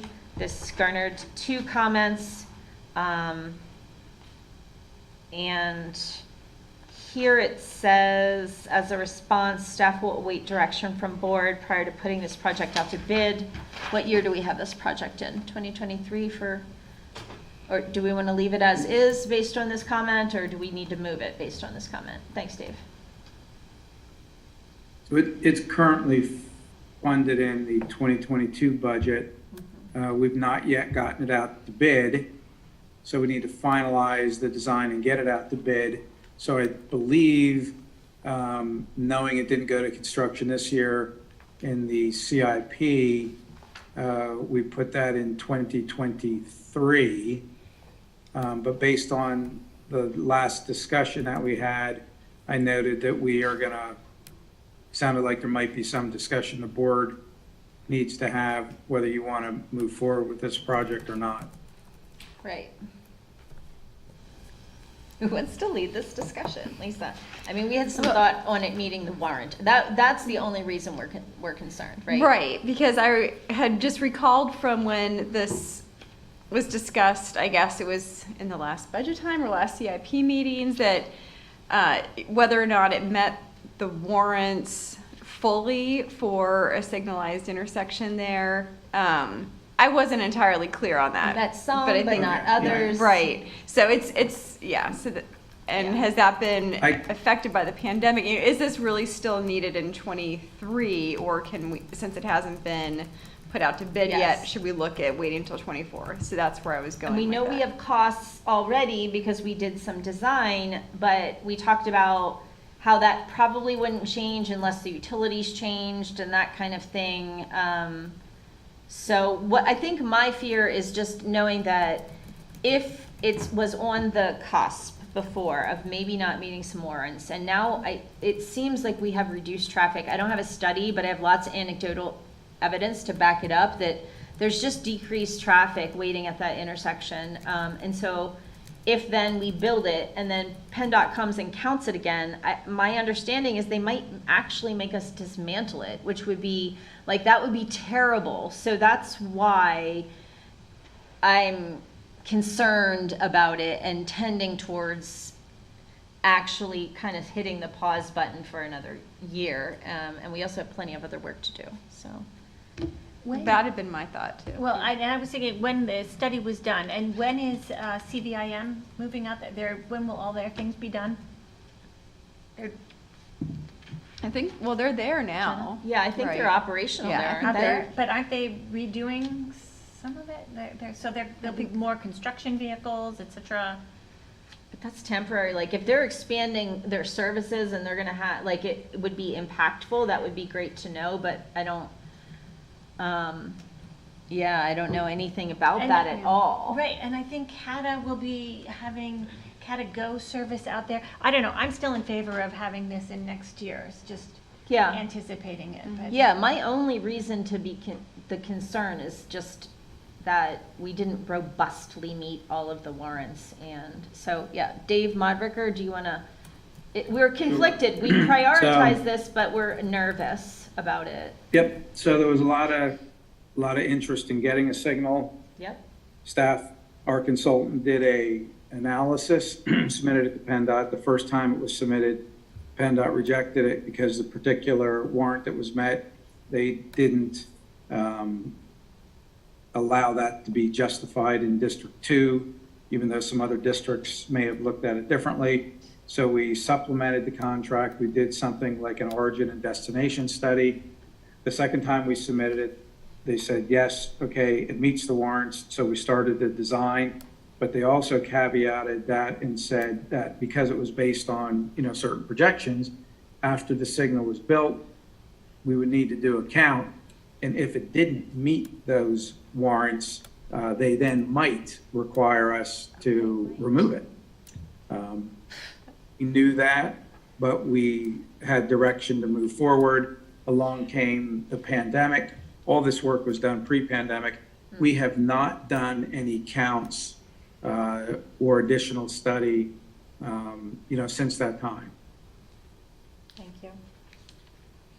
So if we don't do anything, it's continuing along, and if we want to make a pause, we need a motion. So, do we have a motion? Yeah. And so based on Dave's comments, thank you for explaining that. Sure. I've heard that 3 times at least. Thank you so much, Dave. Yes. Right, The the destination versus the, yeah. and that warrant Mhm. can be different between different PennDOT districts. Right, that's good. Uh, Yeah. So things that should be Yeah. discussed. But, so PennDOT really could come in then after we've constructed this, they could come in within a year. We don't know when Yes, they would there are come in to statute of review limitations that. on their making us remove it. They have to come think, within think 3 about what months. happened in College Township when the business across from the Nittany Mall went out of business and they took that signal down. I mean, the post and the arm's still there, but the signal's been removed. Yeah, my concern is that if, because I had the same thought, our traffic counts down post whatever, since the pandemic, would we still meet those warrants? And so if we construct this, PennDOT could come in and redo the study before traffic is back up to fully back up to pre-pandemic levels, if we're sensing that there's a decrease there. So I would be in favor of moving this to 24. It's not getting rid of it, but it is adding some more security. That's such a large investment there. So that would be my. Are you making opinion. a motion for us to then further discuss that? Yes, Or- I will make the motion to move the traffic signal on Science Park and Sandy Drive to 2024, design and construction. I'll second it. Okay, just further discussion on that then. Does it say design and construction? It does say design and construction. Dave, we're pretty much through with design, didn't you say, or it's in? We're done with the survey. We've started the design. It's not finalized, so we would still have to finalize it before we put it out to bid. So if it's a 2024 project, we'll probably just hold on design work, focus on our 2023 projects. And then Yes. when we have that work complete, then we'll put this one, Yeah. back on the burner, so to That makes speak. sense to me, because by then CVIM will be in full swing. We can do a count maybe to make sure that we're not gonna have an arm without a light stuck there on Sandy Drive, corner of Sandy Drive and Science Park. Yeah. So I'm probably gonna vote in favor of this then. Does anybody else have any questions or thoughts or anything they need to have answered before we call for a vote on this? Okay, we have a motion and a second on the table. To just clarify, go ahead, clarify. Yeah. Design work. So Right. will you have to redo design work if we push it back a year? Is that just adding more staff time? Adding more what? Staff time. Will it be more design work? So if we push it back a year, the designs, would you have to go back and relook at these designs and redo them? At this These are the point, things that yeah. The What's your things vote? that could change would be locations of any facilities in the field that might have to be resurveyed, or any design standards that PennDOT has that might change. If neither of those things change, there's not really any additional work within that 1 year time frame. you start pushing it too far down the road, and then we may have to redo the entire study. Good question. But I think one year will not impact us as greatly. Okay, any other questions about this item? Okay, we have a motion and a second. All in favor, oh, I was going to clarify, to move design and construction to 2024. Okay, Yes, okay. that line item, Yep. yes. All in favor, please say aye. Aye. Any opposed, same sign. Aye. Okay, motion passes 3-1. Okay, and we're on to our next page. I am going to skip the staffing question for now and go on to electric truck for arborist. What does the arborist currently use? Ms. Strickland? Yep, that Any question was question? answered, and I Okay, appreciate that. Very good. And then equipment sinking fund, this was me. This is further discussion. I'm going to add more further discussion. So this is about the compost program. This was like about generally the compost program, but we also had some discussion about the park, the Meadows compost program. So I'm going to pile on a little bit here. Again, not for tonight, but probably second highest scoring in all time park surveys is in terms of what you want. Bathrooms first, recycling second. Like recycling is extraordinarily high. It's one of those really interesting services that like we bat back and forth. When it's parks recycling, there's regional and municipal partners back and forth, back and forth. So it's like our municipal park, municipal, regional recycling program, regional, parks operations, regional. So we have this really high priority, and then these three entities needing to coordinate. Ultimately, what it will result in is somebody's buying the containers, or maybe it's a service, I don't know. But we have a lot of work to do to get to that point. And since there's all these different entities responsible for that conversation, it will never move forward until somebody takes the lead. So like just taking a moment to say, everybody wants recycling in parks. Because of multiple entities responsible for that, it won't move forward until we move it forward. So expanding on that comment and then checking it off like it's done because we put it on a future to-do list.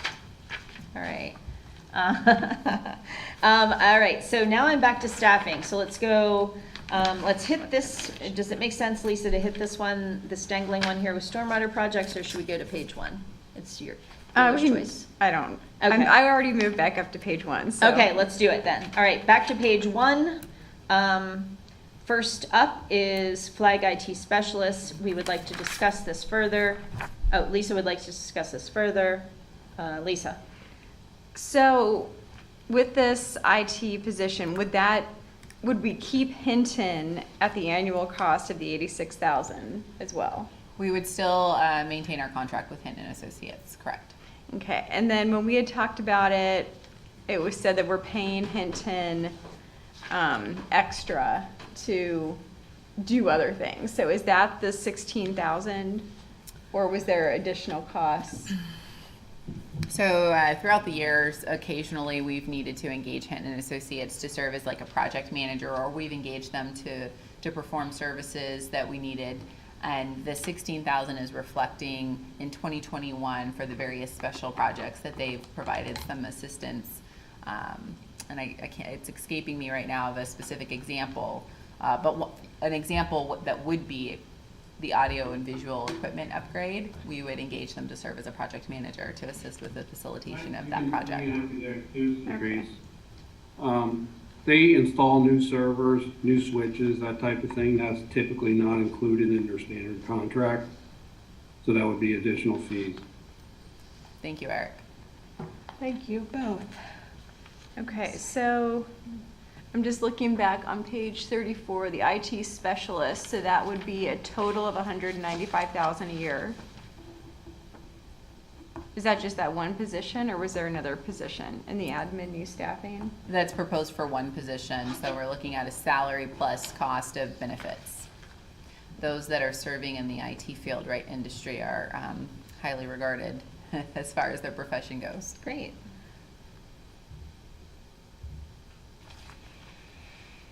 I mean, why I brought this up, well, the cost, but also, I had asked, I guess, last CIP, and maybe even the CIP before, why we weren't prioritizing an in-house IT person.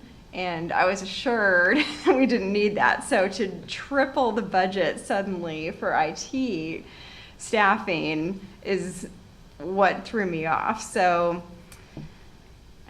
I'm struggling with that increase, that percentage increase. So I'm not doubting that it would be beneficial. I understand, where we're at. and I can't speak Yeah. for, former conversations that spoke to this need or lack thereof. I can speak to serving in the former role as the assistant township manager and serving kind of alongside Eric as a liaison for the township and Hinton Associates, and hearing from all departments, including police, including planning and zoning, as well as public works, and hearing from individual staff members about the amount of time that they set aside to serve.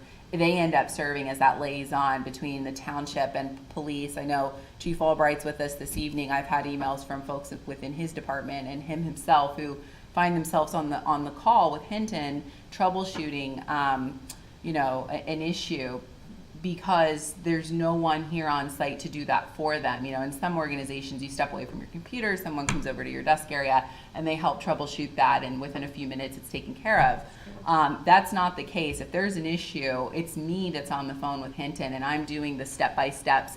And while they're available, 8 to 5, they have someone that's generally able to provide some assistance remotely. We still have to be that individual that's doing, the troubleshooting on our end. I think another thing to consider is that our finance and tax director currently is the one that's creating all of our back-end workflow forms, the Laserfish forms module that we purchased a few years ago. Currently, it's our finance and tax director who's doing all of that. I recently asked if our assistant township manager could complete the workflow process on the back end for the green infrastructure form, and he just recently got introduced to the complexities and the time that's involved with creating those module forms. So we're looking for an IT person who can come in and perform some of the higher level IT and provide some of that higher level IT assistance, by being that liaison that's providing some assistance, but also looking at trends to look at, I was talking in our last meeting about cybersecurity protections. Right now, municipalities are one of the most targeted entities that are being that are seeing a lot of cyber criminal activity. And we just don't have one dedicated staff member that's focusing on helping us stay ahead of those trends. And while Hinton and Associates, they provide what I consider the overall remote, they provide us with as Eric said, they install our new servers, they provide protection, they run all these fancy programs, but everything in terms of just trying to do day in, day out of IT items, it's staff. Yeah. And I appreciate that, and I do hope that this will free up that time. Can I make a Yeah, go ahead. clarification? In that table that you're looking at on administrative staffing for page 34, that is not just IT, that includes the executive administrator too. So we're looking at 75,000 for the IT specialist and 50,000 for the executive administrator. Okay, thanks. Plus, That's what I was plus wondering. the benefits. Yeah, We have right. to add that in. Okay, thanks. And then one other thing that we had brought up last time is using this person's skills to really help streamline some other things. So, we've talked about using different software for financials to allow, Eric and others to really see where we can be streamlining operations and be making things more efficient. So hopefully this person will free up staff time from IT duties and provide that better planning for efficient use of our staff time. So, yeah. I agree with that.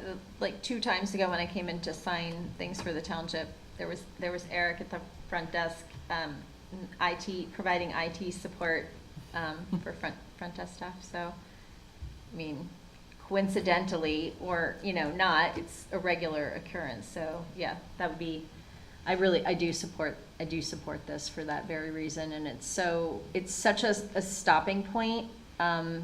It's such a challenge to have that IT knowledge. And when that's like the barrier to providing a level of excellence, I really want to, people really value having that convenience of those forms that integrate with everything. And if we want to provide that, instead of 8 staff people having to know how to do it, 1 staff person is valuable to me. The only So comment I would make, and I think the way you're doing it is probably the best way, having Hinton and then having an IT, is you have turnover. So IT is really one of those positions that turns over quite often. So I've seen it where, you rely on one person and they basically know everything and then they leave. That has caused great harm to companies. But having Hinton as, have this person supporting Hinton, which has multiple employees, is a much better, it diversifies yourself, if you will. So that if one person leaves, that you're not really stuck. That's a really good point, too. Thank you. thank Perhaps, you. if a staff person was hired, that person could also give minor trainings when it comes to the technology, the tech side, because it's constantly changing, it's constantly advancing. So it's, I mean, even just getting speakers was difficult. So, but having one person, I think one person to focus on that, and then throughout that time, giving staff or the board certain trainings when it comes to dealing with certain things. Right. Maybe it won't leave them lost, then it won't leave That's a different good people having point. to deal with Hinton, and maybe it'll kind of solve all those problems. Lift us all up. That makes a lot of sense. All right, so we do not need to make a change in the CIP because it's currently, okay. All right, then, sounds like we're ready to move on to, we got about 3 left here, flag stormwater engineer operator positions. But then I'm gonna also refer back to the last page of the comments, the 1 or 2 stormwater engineers. Do you want to talk about them both together, Lisa? Yeah, I think it's the same. Yeah, I was trying to comment. decide if it's the same thing. I'm not really sure where to look because but I think it is the same comment. Yeah, so I'll just quickly read. So the expenditure staffing, flag stormwater engineer operator positions, perhaps seeing 1 position in 2023 is the 1. And then the other comment, 1 of 2 stormwater engineers with the addition of 2 new full-time positions in 2023. Can the 3rd full-time engineer be added instead in 2024? So 1 of 2. And Dave Modricker, do you have a page reference for us?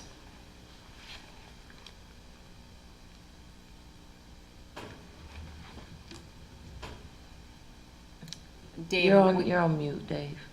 Oh, sorry, thank you. Excuse me.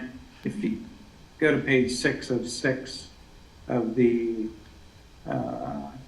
attachment that you're looking at, you'll see the stormwater program cost of service, so that's a reference. And In the this attachment. year we did hire a stormwater engineer, so he's starting on Thursday. In the cost of service, stormwater program cost of service, you'll see that there are 2 stormwater workers programmed for 2023. And so those are the individuals that are proposed in the CIP. Those are workers whose primary duty will be working on the stormwater infrastructure, cleaning, inspecting, repairing inlets, point repairs for the pipes, and also performing any projects that might be identified in the stormwater program. Right, so my question was, is the rate of the progress on the project still warranting the hiring of both of those in 2023? Yes, because they're really maintenance focused. So, the 2,000 some inlets that we have and the, 20 miles plus of storm pipe, those workers would be committed to those types of projects and repairs. It's more operations and maintenance. If we do move forward with projects like, Johnson Road or Deerfield Drive or whatever we may have, those folks will be able to perform that work, as opposed to hiring contractors. Not that we wouldn't ever have to contract that stormwater work, but it definitely augments our workforce. If we don't hire them, really what it means is we don't do any more work than we are now.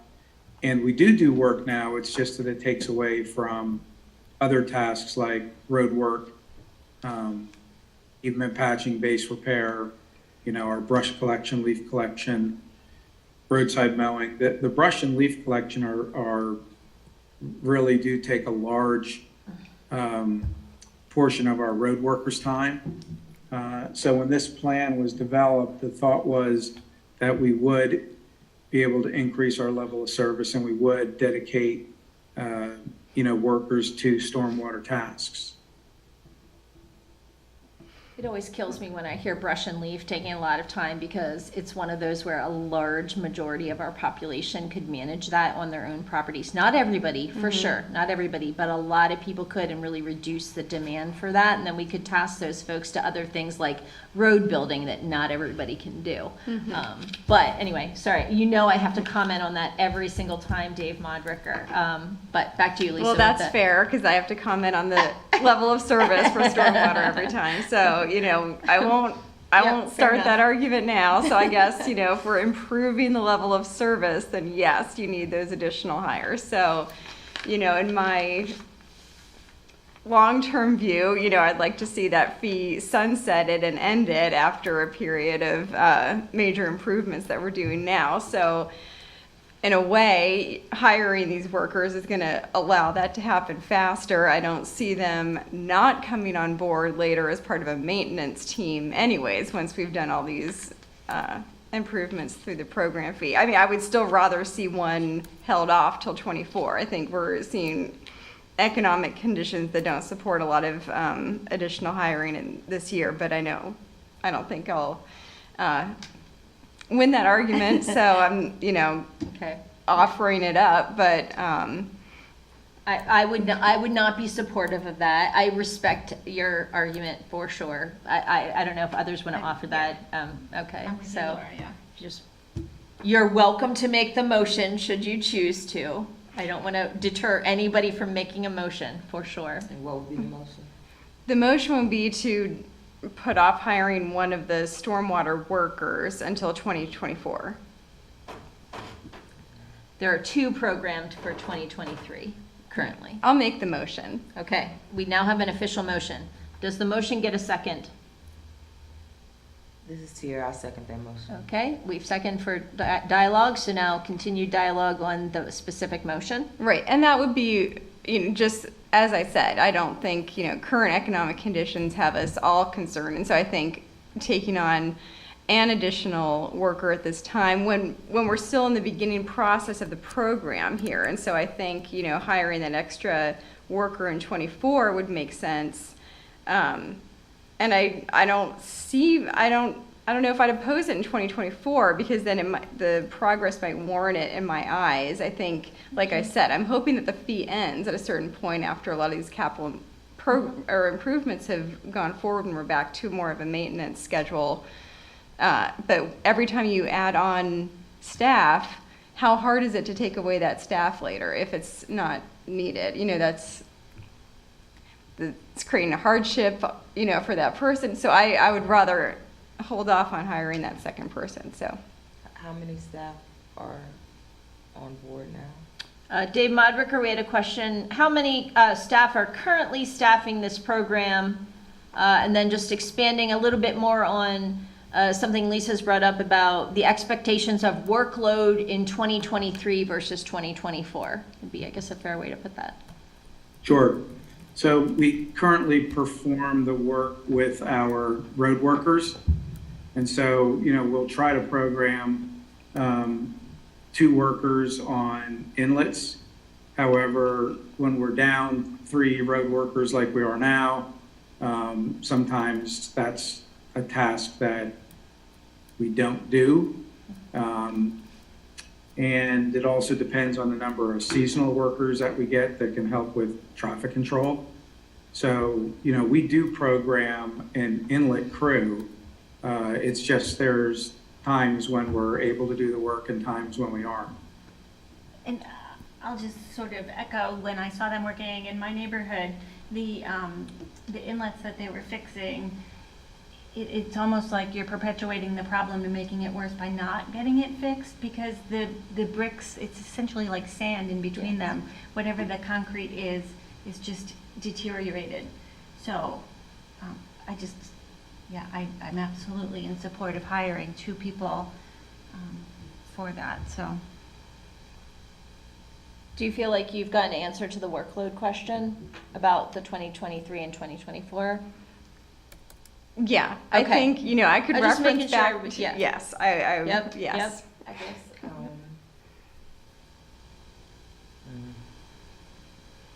and Dave, you say you are in favor of having this additional person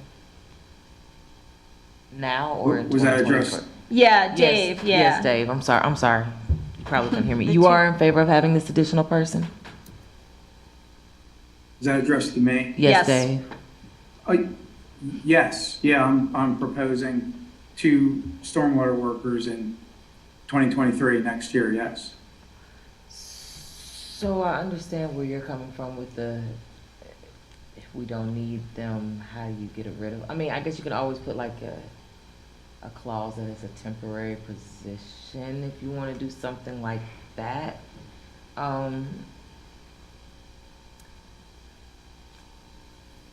I also, Madam Chair, if you don't mind, I can speak to that. I think that's something too. It's a little bit more of a cultural shift for government to bring in employees with that.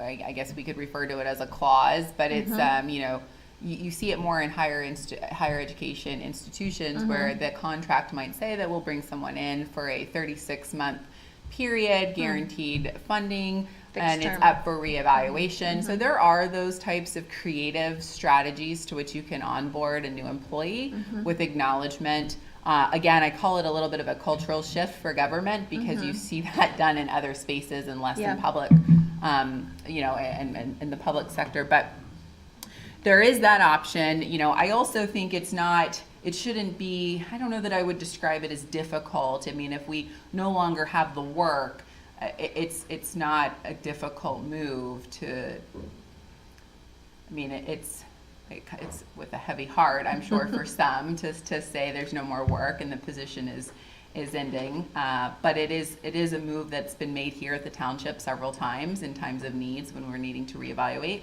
But I think currently, this request is in front of you with my support, understanding that the work is laid out and needs to be done now. And if we just propose it for a later time, we're essentially just lengthening the time of which we're going to have this work Piling up. needing to be done. I also think too that, we're sort of on the front edge of this. It could be that other municipalities adopt stormwater fees and go through the same thing. So, I just don't see it as a huge issue, like a career-ending, getting rid of people. Well, I was going to ask about the validity of that, because what I recall is that this is a maintenance program that, although yes, some of the larger capital things might go away, I think that we have enough pipes, as far as I understand it, that we're never really going to get rid of the workers that are taking care of the pipes, just like with the roads.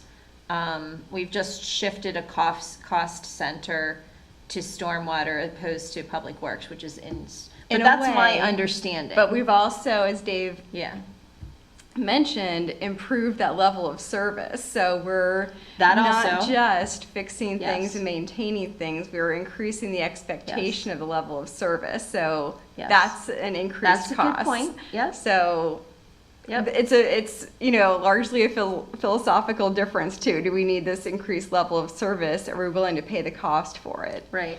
Well, then, I guess then to your point then, I mean, I guess it's easier for two people to push a rock up a hill. So if there's two people, when they get it done faster versus one person extending it longer and then If having I'm to wrong, add on an yeah. additional person, wouldn't that in the long run cost us more money maybe? And that is, yes, that's Maybe. what so I was suggesting waiting until 24 to add that person. I said, I don't know if I would necessarily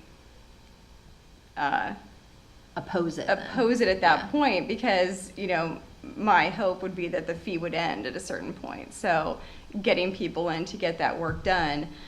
If you're looking at the second quarter financials that we had earlier and you're looking at the expenditures so far on stormwater projects, I'm just not seeing yet that kind of impact. And what I am seeing is that, the Public Works crew is taking care of some of those things, yet we're wanting to increase the Public Works schedule so much, or, continue microservicing and that Right. Another increased level of service that we need to take out a loan later. So it is largely philosophical if you're looking at it in that way. Yeah.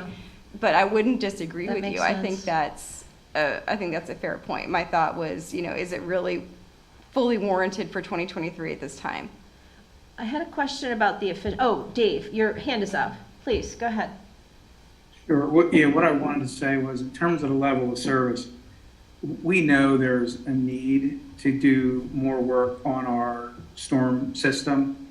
We try to schedule people to do that work, but we at times just don't have the staff to do it. So it's something that sacrifices. So, when I talk about increasing the level of service, it's really performing at the level we'd like to be performing now, but we just can't. In terms of, ongoing costs, I think your operational and maintenance costs are always going to be there. We have a system that's growing that we need to take care of. I think the costs that you'll see go down is over time, there will be less pipelining that's necessary because we'll have lined our pipes. There'll be maybe less large projects like the Park Hills Drainage Way project. But, we have a MS4 permit that we need to comply with that isn't going away. The projects for the pollutant reduction plan for the Chesapeake Bay, we just haven't even had staff to get those into design yet. So, we don't know what's down the road regulatorily. So if the big projects go away, you would think that fee in the future would be reduced. But operation and maintenance, I think, is ongoing. Thank you. All right, any further? Okay. All right, so we have checked off 2 items in staffing. Do we have to have a vote on that? Well, I'm sorry, there was a motion There on the was a table. motion, I yeah. apologize. Yes, there was. Okay, so the motion was to bump one of the positions to 2024. That motion did get a second. I'm going to call for a vote. All in favor of that motion, please say aye. Aye. All opposed, same sign. Aye. Looks like motion fails 1 to 3, I think that was. Or, sorry, Tara, did we miss your voice in that vote because it went too quick and you're conflicted? It's my voice. I just realized I can't abstain, right? I have to say You have to something, right? vote. Yeah, it's the tricky thing there. So let's, do we I guess you gotta do we do that again, revote you that, gotta or say how do we, anything. do we recall that vote? I'm really Okay. stuck. Okay, so do you have any I'm questions that can help you clear up any of your confusion? Dave, if we don't get this additional person, how much harder do you think it would be on that one individual to complete the task until 2024? It would be less of a crew. We would supplement the work with a road worker. So certainly build in that more full crew in 2023 is what I'd recommend. If we didn't, we would do what we could with that one dedicated worker supplemented by road workers. And then in 2024, we would, have a more complete crew. Okay. Follow-up question along those lines. How about onboarding efficiency and training? Is this something that, like, if we're not hiring in the same year, then there's like 2 trainings and some people would be trained that don't really need to be trained in year 1, then kind of are replaced in year 2 by the person that then is trained? Yeah, there'd be some of that, Madam Chair, but I think a bigger issue would be turnover. Okay. That's when we really get into Okay. training and issues is when we're, constantly turning over. If we're fortunate and we bring people on board and hold on to them, that's really what makes a difference. See now what he just said. Now he said, if we're fortunate, we bring people on and hold on to them, which is literally to Lisa's point of hiring somebody and then putting in that clause and firing them after a year if we actually don't need them. So it's just kind of like. Well, it's a struggle, and I'm struggling with this too at the region, specifically in parks. That's why I brought my whole COG thing too, because there's core operations where your staff are overstretched, and that's accurate here and at the regional level in parks. And then there are growing the organization, which I see more in the COG parks budget. But in terms of staff retention, that comes into that understaffed space. And I kind of see when we do hire staff, we want to set ourselves up for that hired staff to be retained and also for it to make other staff feel like they want to stay. So when I'm thinking about adding a staff person, I'm thinking, are they really hitting core operations? Are they taking the burden off of other staff? These kinds of things when I'm sort of trying to be strategic about who, because we want to hire all the staff and we can't hire all the staff. So for this, the way I'm thinking about it, based on what's been presented, is that crew, hiring them together, developing that camaraderie, going through that training together, knowing that it's going to take the burden off of public works staff that are already stretched thin and unable to complete projects. For me, it's checking all the boxes of a staff person I want to hire now as opposed to push down the road a little while or not hire at all. So all those concepts, though, are at play that everybody has brought to the table. It's just a matter of. I guess another question, Dave, maybe I would be interested in knowing if this position in itself could be, I don't know, translated to another type of project if that person were to stay on. Does that make sense? So if we're hiring for this particular project, if they have expertise in maybe another project, so that way we are retaining the staff and we're not just hiring someone for a short amount of time. Does that make sense of what I'm trying to? It makes sense in my head. I don't know. Yeah, it makes sense to me. So if I were to rephrase it and you tell me, Tiara, if it's right or not. So if we were to hire this staff, both staff in 2023, Dave, what is your thought in terms of, we're done with all the work, you can go now? Like, when do you think that time would come if we hire both of these staff persons in 2023 based on what we see so far in our condition assessments? Right, so these are operation and maintenance personnel. So just like your road workers, as long as we have roads to take care of, I think we're gonna have people to take care of roads. And as long as we have storm pipes and inlets and infrastructure to take care of, I think we're gonna wanna have people to take care of those. If we fall on hard times and have to thin things out, then we kind of have to do that. Thank you.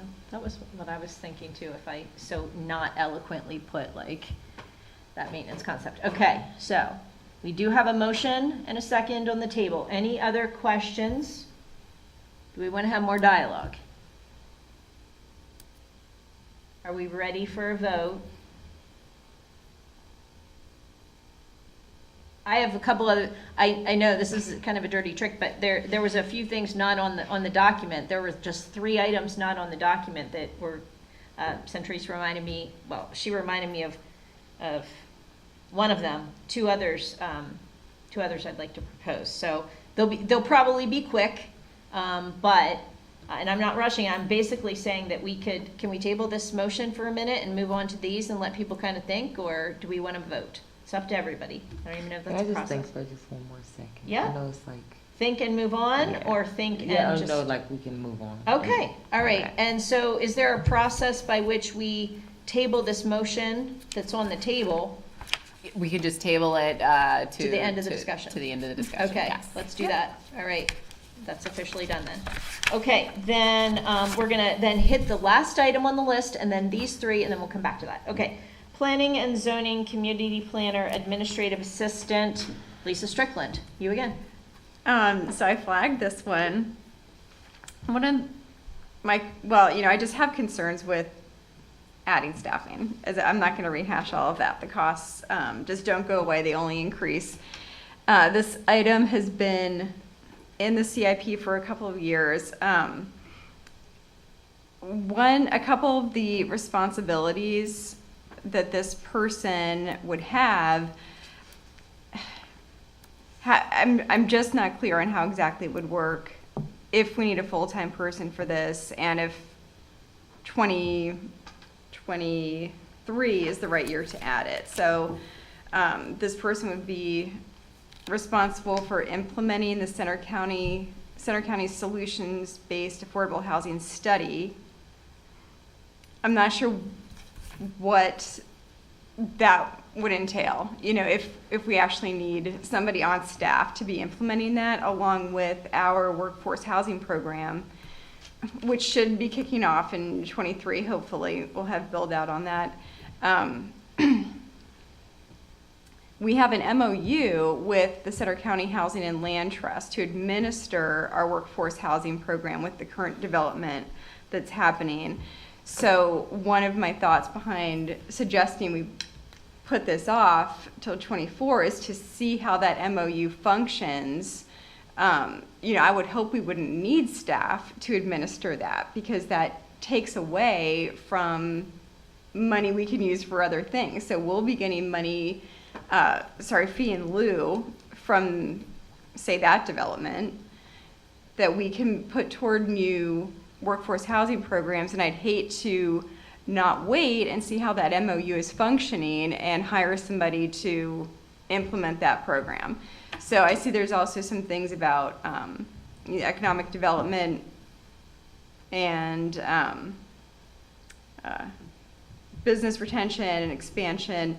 So in the strategic plan, we'd had some other suggestions for maybe reformatting the I'll get the acronym wrong, the IDCA, the Industrial Development. Mm-hmm. The Industrial and Commercial Development Authority. Yes, to work on maybe a business association, different economic development ideas. So that's in the strategic plan. So I just, for all of these reasons, I am just not sure 2023 is the right year to bring this person on. So I flagged it. Thank you. Others' thoughts? I have some that I can share, if others aren't ready yet. Okay. This is always so interesting when you and I talk about staffing, because every single thing that we talk about is the same, and then our conclusions are different. So it's, you and I have a lot of alignment on things, and even on staffing a lot of times. But so I hit all of those same points, and then I was like, so that's why we should. But let me just expand just a wee bit. So what I've seen, like with the small area plan and all of the incredible energy around that, it's just got just sub-projects shooting off of it left and right. And they're wonderful township projects of benefit to the community and represent this voice that's been coalesced through that small area planning projects, which was just astonishing. So I see this staff as really essential in continuing to move that forward, including Route 45 getaways and supporting small businesses in that manner. So I see that that would be very important because our development in this township is through the roof.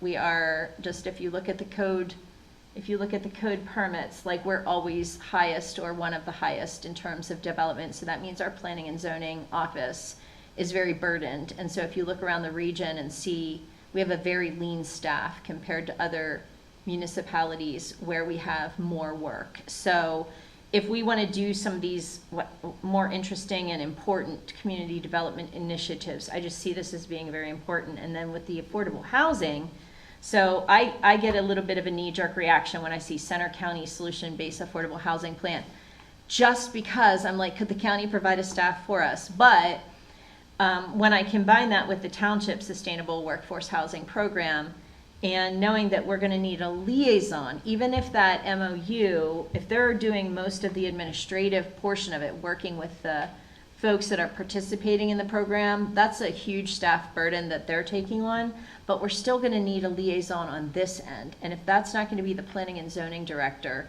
it's going to be somebody that reports to them. And then the last item with the ICDA, also same page, I'm looking at the manager because that's the person who is responsible for manifesting literally everything that comes out of the ICDA. So if we want to re-envision that, I think we're going to have to add more staff resource to be able to do it. So same kind of goals and agenda, just coming down on the yes, let's hire as opposed to not. So I don't know if that gives other supervisors, or if you want to respond to any of that, if that, you know, because eventually we're going to do another, well, there's no motion yet, but eventually I think we're probably going to come to one. So any other thoughts before I would entertain a motion, or we can continue to talk? Looks like we can entertain that if you want to give it. Yeah, People are looking at computers on this I end, know. so I guess I want to hear other input before I well, make you a can motion. throw the motion out there, and we'll dialogue more, because getting nothing down here. With you, Laura. Okay. Just that we're, Okay. we're a growing, Okay. community, and yeah, I like. And then, to be fair, if you don't want to provide a motion, I can say that I am actually going to suggest a fixed-term staff appointment position to do grant writing, to supplement this staff person. But in this case, it's fixed term. It stops after 3 years unless it's re-upped. There is a expiration period.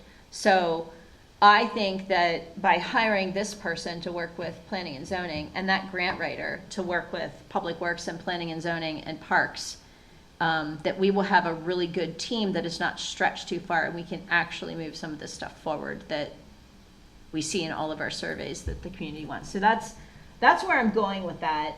I'm going to put that on the table in a motion in the future, but that's in my mind, so I think it's only fair to let others know about that.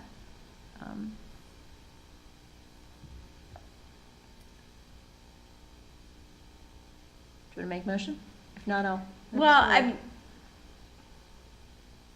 I don't know. I mean, I Okay. guess I'm a little bit torn just because of the way too that the position's described, because I do still feel that I don't want to hire somebody here to implement the county affordable housing plan. You know, Yeah, so I hear that. I do hear that. I'm- I think here's what I hear in that, though.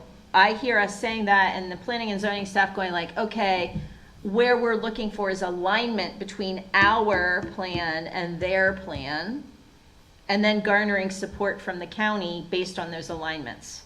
That's where I'm thinking that's going. Jenna's nodding her head.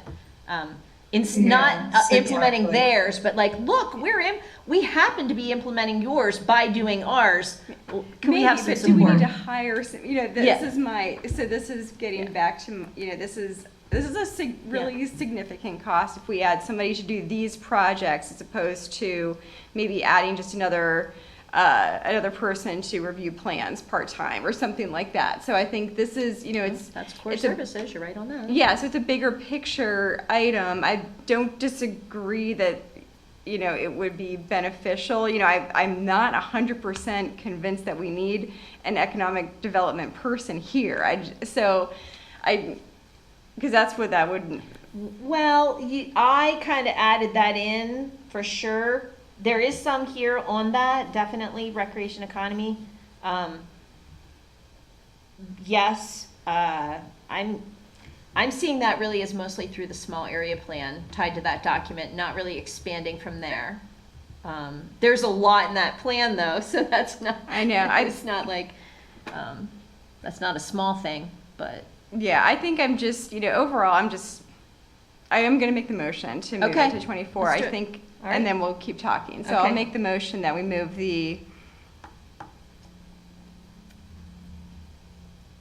well, this says admin assistant here. Community planner And admin that was assistant. an error. It's the Oh. community planning, community development planner. Yes, Oh, okay. to move the community development planner to 2024. I'll make that motion. And do we have a second? This is Sierra, I second that motion. Okay, we have a motion and a second. You could break this position down into the different task families that are identified here. So we have affordable housing, we have economic development, and what else? The Pine Grove Mills Small Area Plan. I'm not sure how the strategic plan, it says this person would be responsible for implementing activities of the strategic plan. I think, As it relates to the economic development. Okay, for economic Oh, goal. I was also Development, thinking of like okay. if we wanted to do cluster zoning, that's a whole nother thing that literally since the revision of the zoning ordinance years ago, we've been saying that we would like to look at green zoning incentives and other kinds of progressive zoning incentives. So I kind of also thought that that this would be, in terms of the strategic plan, at least it's in process now, but the previous strategic plan had things about that kind of a. and I would like to see that, but I don't see that falling into this person's. Oh, I was, things. because it's under planning and zoning, community development, strategic plan. I'm making the leaps. It's not spelled out, you're right. Maybe Maybe. staff can I'm- comment on that idea. Yeah, so I'll just reiterate, I think that some of these things, while they're, nice to hear, I just don't see it as something we should prioritize in 2023 to add staff to. Thank you. Okay, others? I'm ready to prioritize it, but you know that I've been in that I've been ready prior to this, but just seeing all the action in the small area plan, I am ready. I totally respect our differences of opinion on this. Yeah, and it's really this, trying to get to a lot of similar ends, with different paths. I see the township growing a lot. We have a lot of new housing. We have new businesses. So to bring in somebody to help them, I'm not sure is the township's responsibility. I think, I see that as more of a private endeavor that, private businesses should be creating their own business association and promoting themselves. I really want to see how the workforce housing development and our MOU with the Housing and Land Trust grows and develops over the first year or so before we decide if we need somebody to run that and who we need to manage that if we need somebody. So I'll leave it at that.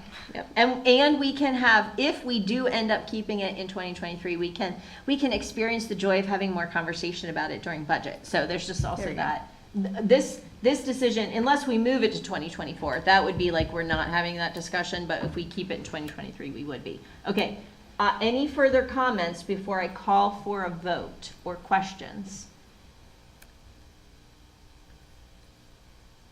Sorry, what's the motion again?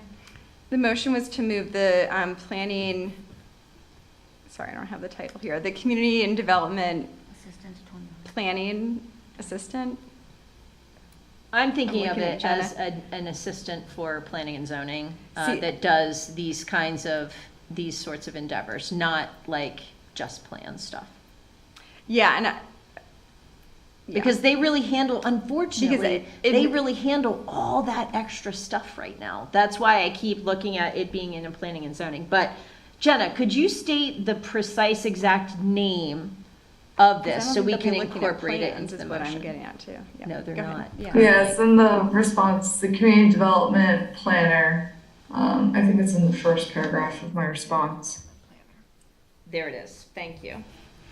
Community development planner, which makes sense. Sorry, Yep. yes, I see Yep. it, yeah. The motion was to move the hiring of the community development planner to 2024.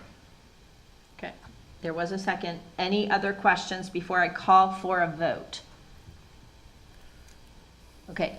All in favor of moving the community development planner to 2024, please say aye. Aye. Aye. All opposed, please say same sign, aye. Aye. So motion fails, Does it? because with a tie, it fails motion with a tie. fails. So, motion has failed. Okay. All right, so it remains as is. Okay. All right, okay. Why is that so? Well, that's a Roberts rule, so side consultation on that one. So that is the rule, though. I'm just looking around to confirm. Okay, yep, that's what I've always been taught. Okay, very good. We are through that document. I've got 3 what I think might be quick ones. I heard that somebody else mentioned this first one, so I'll start with that. We're in the Park Improvement Fund. If anyone wants to direct me, it's Fund 34. I don't know, have a page number. Let's see here. 34. Oh, that didn't bring it up. Does anybody have a page number for Park Improvement Fund? 82, are you looking at the CIP? Yeah. Maybe 82? Yeah, okay, 82. Let me get us there, just so I can say all the right words. All right, yep.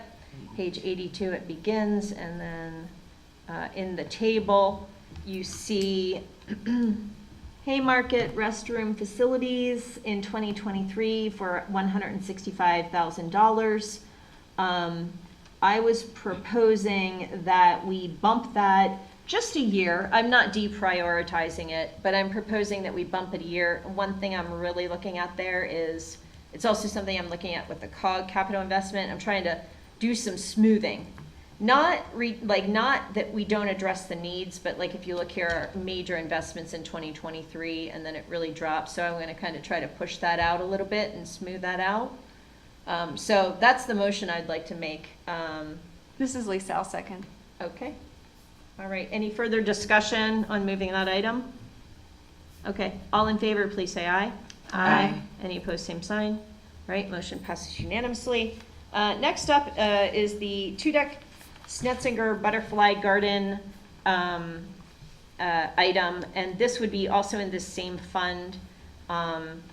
So in our budget, so I'll just start here. In our budget, there's a fund that is the Tom Tudeck Trust Fund. We don't currently put that in our CIP for the 5-year planning. But we do have this park improvement fund where things that eventually will come out of that 2-deck trust are held here. So, or maybe part of it will. But so if you look right now, for example, if you look right now at 2-deck Park Phase 3A and you look at the write-up, that's to take place on the trust land. And so maybe there would be a thought that that would be coming out of the trust fund, but it's currently here in this fund. So the next item I'm going to propose that we put in this fund is a similar item. It's at 2-deck. It may be part of the trust, it may not be, and I'm putting it in here as a placeholder. It likely won't actually result in any expenditure of funds in 2023 because there's already funds in Fund 93, I think it is. That's Fund the 2-deck 93. trust fund. Okay, so complicated introduction. So we received a communication from the Master Gardeners, Snetzinger Butterfly Garden, just informing us that there had been a document produced years ago, endorsed by the trust recently and/or years ago, both, that proposes an observation deck type facility adjacent to the Snetzinger Butterfly Garden, possibly on trust land, possibly on parkland, possibly on shared land. So what I'd like to propose is, this was like maybe 2014 or before, I'm not sure of the date on this, but like it was the first I had heard of that. And we had had that wonderful presentation by Snetzinger and learned what outreach they do. So I just heard, oh, this asset that they've been asked to fundraise for, but the trust has endorsed, and maybe there's going to be money coming from the trust for, but we don't have it anywhere in our planning documents. So what I'd like to do is get it into our planning document in this space, which is the most appropriate space for it. So I'm talked to the manager of the township. We talked a little bit about where is this project. Apparently it's in design phase, and there's some money in the trust for the design. But I'm going to additionally add it into here. I'm going to ask that we add it into here. So my motion is going to be that we add in $10,000 in 2023 for design, and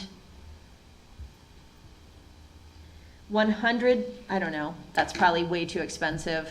A pavilion. I would put a placeholder of maybe 50,000. 50,000, thank you. Staff I will think work that's on better. getting a cost Okay. estimate. And did I say 10 for 2023? I think that's probably high because there are monies available for the design. Correct. Should There's I money do 5 available in maybe? 2023 for the Okay. design. Okay, all right, so just to be assured, I'll just put a placeholder in there. I'll suggest via motion that we put a placeholder in 2023 of $5,000 and a placeholder in 2024 of $50,000 for the two-deck park Snetzinger Butterfly Observation Deck structure. That is my motion. This is Tiara, I'll second that. Okay.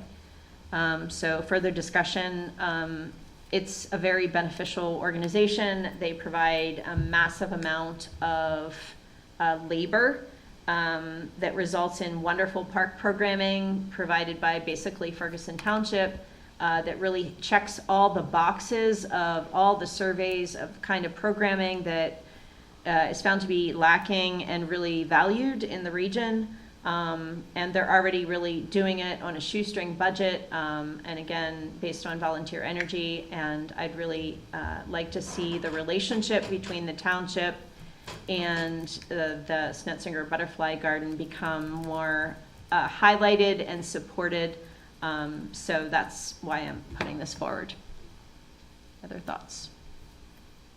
Okay, I'm going to call for a vote. All in favor, please say aye. Aye. Any opposed, same sign. Okay, save the worst for last. Okay, this is a staffing request. So I would want for us to consider, and I'm thinking of this under the administrative budget because it's a fixed term grant writer. Perhaps that's something that's more appropriate for our planning and zoning budget, but I know that the manager is ultimately responsible for a lot of The grant administration Yeah. for the township. grant administration. So grant writer and administrator is the position that I would be suggesting we consider for 2023. And that position I'm suggesting would be fixed term. I'm thinking 3 years. And the desire for that position would be that they at least recoup their salary, but obviously bring in dollars for the township to do these capital projects. That is my suggestion. I'm going to make a motion just so we can get straight to the dialogue and move it forward or stop it there. So I'm going to move that we put in 2023 administrative budget. Correct. Yes. Administrative budget, a fixed term grant writer administrator position. And I'll suggest a salary of let's see, a grant writer, fixed term, $65,000, not sure, that seems like a ballpark. I'd be open to somebody amending that to a part-timer also, really just trying to get this grant writing situation started, and really just dive in deep. Okay, so that's my motion. If that needs clarity, I can clarify. But right now, the motion is for a full-time, fixed-term, 3-year position for grant writing and administration, 2023. Do I have a second? See, I'm not getting a second. Any seconds? Going once. Okay, I'm not getting a second. All right, motion dies on the table. Very good. I know, Patty, you gave me the look. You're like, I'm not moving my lips at all. I got that signal. I got it. Okay. All right, that is the last item on this agenda, on this document. And we are ready for our final motion. Madam Chair, No, we're not. There is another item There that was is tabled another earlier item in the that we came back conversation to. regarding the road projects. Yes, darn it. Yeah, we did do that. And Okay, back to I'm it. just going to call the question this vote. Let's just get right to it. Okay, let's refresh the question. Yes, please. The question is, the stormwater worker, currently they're both programmed for 2023. The motion is that one of them shall be moved to 2024. Patty has called the question. I'm going to call for the vote. All in favor of the motion, say aye. Aye. All opposed, same sign. Aye. Motion fails. Okay, so now we're ready for our final motion, I think. Let me confer with the manager. Are we ready? The final motion. Yep, to on the advertise road- for a public hearing. No, we are We not. have another item tabled on the road projects. So there was initial Good. discussion on the loan. And Right. there's been some dialogue by email with staff. Okay. I might recommend that the board consider making a motion on this item that the budget not exceed to a point that would require a loan. Okay. So we're still, Public Works Director has prepared Gotcha. an Excel file and he's done the calculations and it all seems to reconcile that we are On target for that. We are on target and we have reduced down from the 3 million to balancing out. Okay. But our finance and tax director hasn't quite been able to reconcile, so we're not sure where that is. Okay. But I think if the board wants to consider just making a motion Okay. that the road projects not exceed to a point that would require a loan, we could certainly figure out a way to reconcile that. Okay, and so that motion, the way you stated it, would include the removal of said loan in the SIP document as well? Correct. Okay, fantastic. Anybody care to make that motion? This is Lisa, I'll make the motion. I'll second. Any discussion on that motion? Okay, all in favor, please say aye. Aye. Any opposed, same sign. Motion passes unanimously. And now we are ready Now. for the final motion, which you'll find in your agenda, which I would entertain at this time. This is Lisa. I'll move the Board of Supervisors authorize the advertisement of a public hearing on the 2023-2027 Ferguson Township Capital Improvement Program budget for Tuesday, August 16th, 2022. This is Patty, I'll second. Thank you. Any further discussion on the motion? All in favor, please say aye. Aye. Any opposed, same sign. Motion passes unanimously. Thank you all for that very good dialogue. Really appreciate that.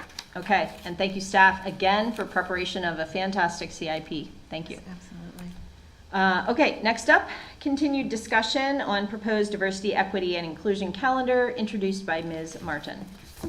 Yes, Madam Chair, provided with the agenda is an updated diversity, equity, and inclusion calendar. Based on the comments that we heard at the July 19th meeting, we've updated it. Our Assistant Township Manager is here with us this evening if he would like to add any additional comments. He is the one that updated the calendar. It is in front of you with a recommended motion this evening. Thank you very much. James, anything you care to add at this point in time? Nope, it's been a pleasure working. Okay, fantastic. All right, let's go to the board. Let's take a motion that we can amend, we can take a motion and then we'll discuss any changes if we want any. Okay, let's take a motion. This is Patty. I move that the Board of Supervisors establish its diversity, equity, and inclusion, I guess it would help, calendar for the remainder of 2022. This is Lisa, I'll second. Thank you. All right, we have a motion and a second. Any discussion on the calendar as it is presented? I have a couple things. Yes. So, our fellow colleague who's in the audience today, Mr. Jeremy Thompson, sent an email earlier. I don't know if everyone got a chance to look at it, but there were certain things that I saw. So I was wondering if that is something that I would submit to you later, or do we all need to discuss and agree, or how does that work if there were certain things that were on that calendar that I thought should be added to the one that we have now? Take a motion to amend, yeah, or is that for the process? We've got a motion, and then the motion will stand whether we change it or not. So do you want a motion for changes, or do you just want consensus? However you'd like to Okay. do it, I'm All fine right. with that. We should talk about it today, but we can just move it forward by consensus, so you can just present your items, and then we'll just say Just say yay or nay. Yep. Okay. Hold on, sorry. I'm Yeah, working take your on a time, bunch no of problem, no problem. Different things. Okay. Yeah, I have a lot of cross-referencing happen, I understand, yep. So in January, and you can forgive me if this is already there, but I just don't remember seeing certain of these things. There's an International Holocaust Remembrance Day, and there's a National Human Trafficking Awareness Day. I thought those were somewhat important. Also National Religious Freedom Day. I'm not going to say anything about our logo. I'll get to that one day. In March, there's a National AIDS and HIV Awareness Day in March.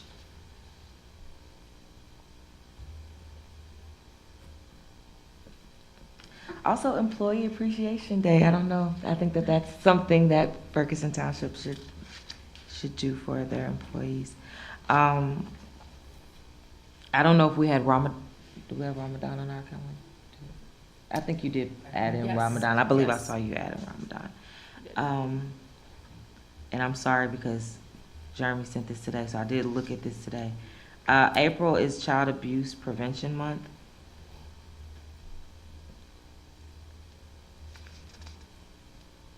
And anybody can stop me or say something if you think it's too.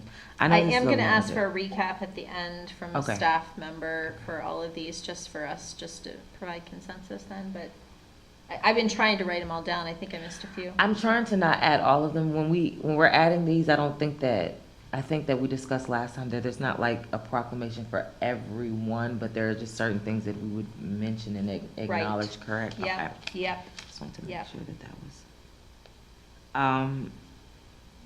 April is also Arab American Heritage Month and World Autism Month.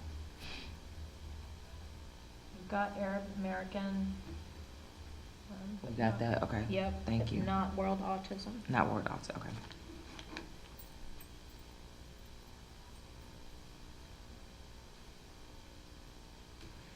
I don't know if we put National Armed Forces Day in May. Did we miss that? Do we have that? Nope, that's not there in May. Okay. I think we should- Armed forces. Or is it, wait, Aren't they acknowledged in November? No, they might be, like, that's what I'm November. noticing, that certain, Nope. okay, so like, for Veterans Day, instance, November. June Yeah, might be Veterans Day. Pride Month, but then there I might be think that somewhere might else. overlap with Veterans Day. With Veterans Day, okay, that's fine, well then, that makes sense, that we're well, acknowledging. National Military Appreciation Month is May 2023, according to a document we received in the email. Okay. But the Veterans Day is November. Is November, Right. okay. I think it's, yeah, that seems redundant to me. Okay. Well, no, that does make sense if there is some redundancy. This one was for Lisa, National Fitness Day is in May. I think we'll do something next year. Oh, boy. They're ready. We have I see June, a which is three-legged Flag race Day. coming in the near future. June is Immigrant Heritage Month, and I think that that was the only thing. Yep, that- that's there, yep. When we acknowledge National Parks and Recreation Month, right? We acknowledge that already. Okay. Is it on our list? I don't know if it's though? on here though. No. Is it on our list? That's July. Oh, there it Oh, is. it Yep, is. it's That is? there. Okay, Yep, it is there, yep, okay. yep. Did he send me? You didn't get it? I have a printout. And then, what have we acknowledged with like mental health? Because I don't want to say every, like I don't want to name everything. I know that September is suicide Yes. prevention and awareness, but I don't know like how many mental health things that we have and how many We we did a want to? proclamation. We do a proclamation. For Okay, suicide so- awareness or for mental health? Suicide awareness. Okay. Yep.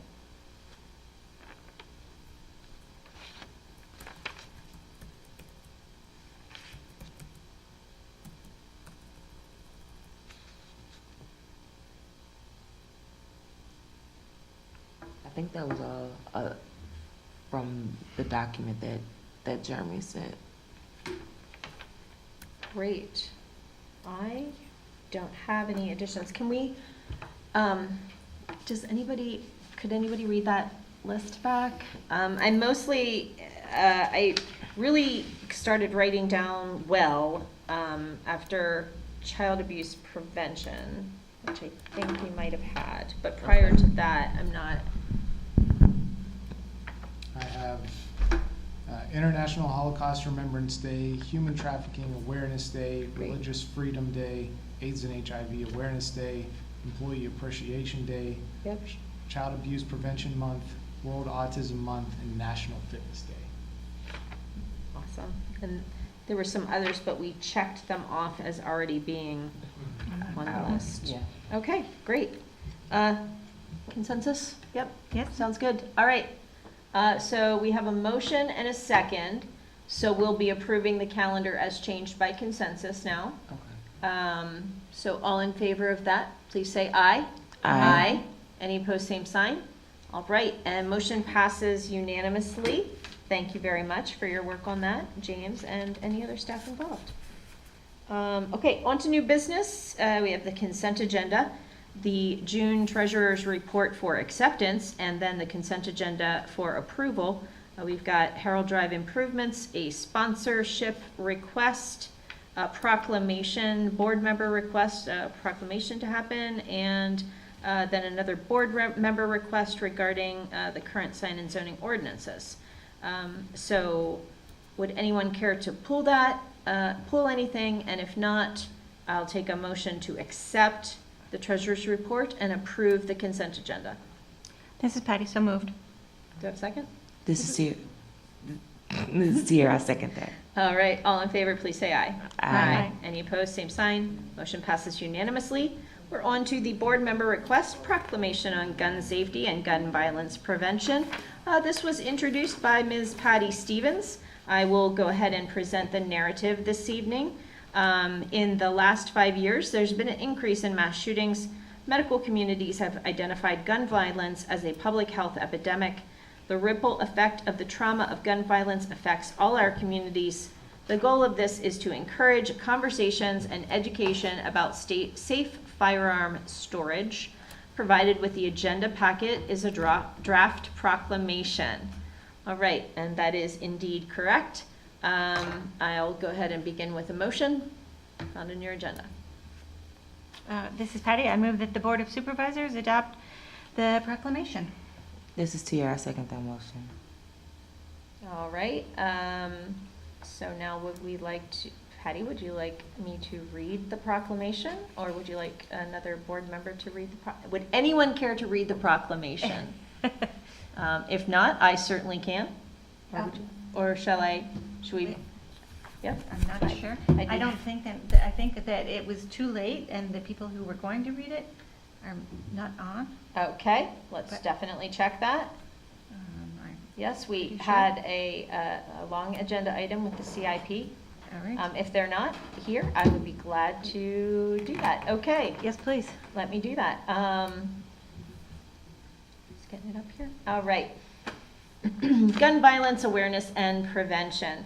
Whereas Ferguson Township has designated September as Suicide Awareness and Prevention Month, and whereas 4.6 million American children live in homes with guns that are both loaded and unlocked, and whereas every year more than 1,200 children die by suicide with a gun, and whereas research shows that secure firearm storage practices are associated with up to an 85% reduction in self-inflicted and unintentional firearm injuries among children and teens, and whereas the American Academy of Pediatrics recommends pediatricians address firearm safety as part of its routine care for families with children of all ages, And whereas the U.S. Department of Veteran Affairs, the American Foundation for Suicide Prevention, the nation's largest suicide prevention organization, and the National Shooting Sports Foundation, the trade association for the firearms industry, have built and implemented public education resources for firearms retailers, shooting ranges, and the firearms owning community about suicide prevention and firearms. And whereas the Center County Suicide Prevention Task Force has created a subcommittee entitled Creating a Safe Environment to work as a community to address lethal means safety, an intentional voluntary practice to reduce one's suicide risk by limiting access to lethal means and suicide prevention. And whereas Center County Be Smart campaign promotes conversations about responsible firearm storage to prevent child death and injury. And whereas on June 28, 2022, the Center County Board of Commissioners unanimously adopted Proclamation 24 of 2022, a proclamation supporting safe and secure firearm storage initiatives in Center County. And whereas Ferguson Township Police Department partners with Project Child Safe, the largest firearms safety education program in the United States, and serve as a dispensary of free firearm safety kits. Now, therefore, Ferguson Township does hereby proclaim the critical importance of gun violence prevention in the township and calls upon all adult citizens in Ferguson Township to support and practice safe firearm storage initiatives during the month of August, as well as to see each day of the year as an opportunity to encourage adult citizens to learn more about their role in protecting children from gun violence, proclaimed this second day of August 2022 by the Ferguson Township Board of Supervisors. Thank you for bringing us this to our desk. And we do have a motion and a second on the table. All in favor, please say aye. Aye. Any opposed, same sign. Thank you very much. Thank you. And just thank you to the Moms Demand Action folks who helped me with that. That was Carrie Gustafson and Maggie Ellis and my husband, Mark Stevens, who is a medical professional who is always advocating for this. So Thank you. Thank you to them as well. yes. We have one raised hand. Oh, thank you. Yes, Oh, raised hand. Mark Please Stevens. do.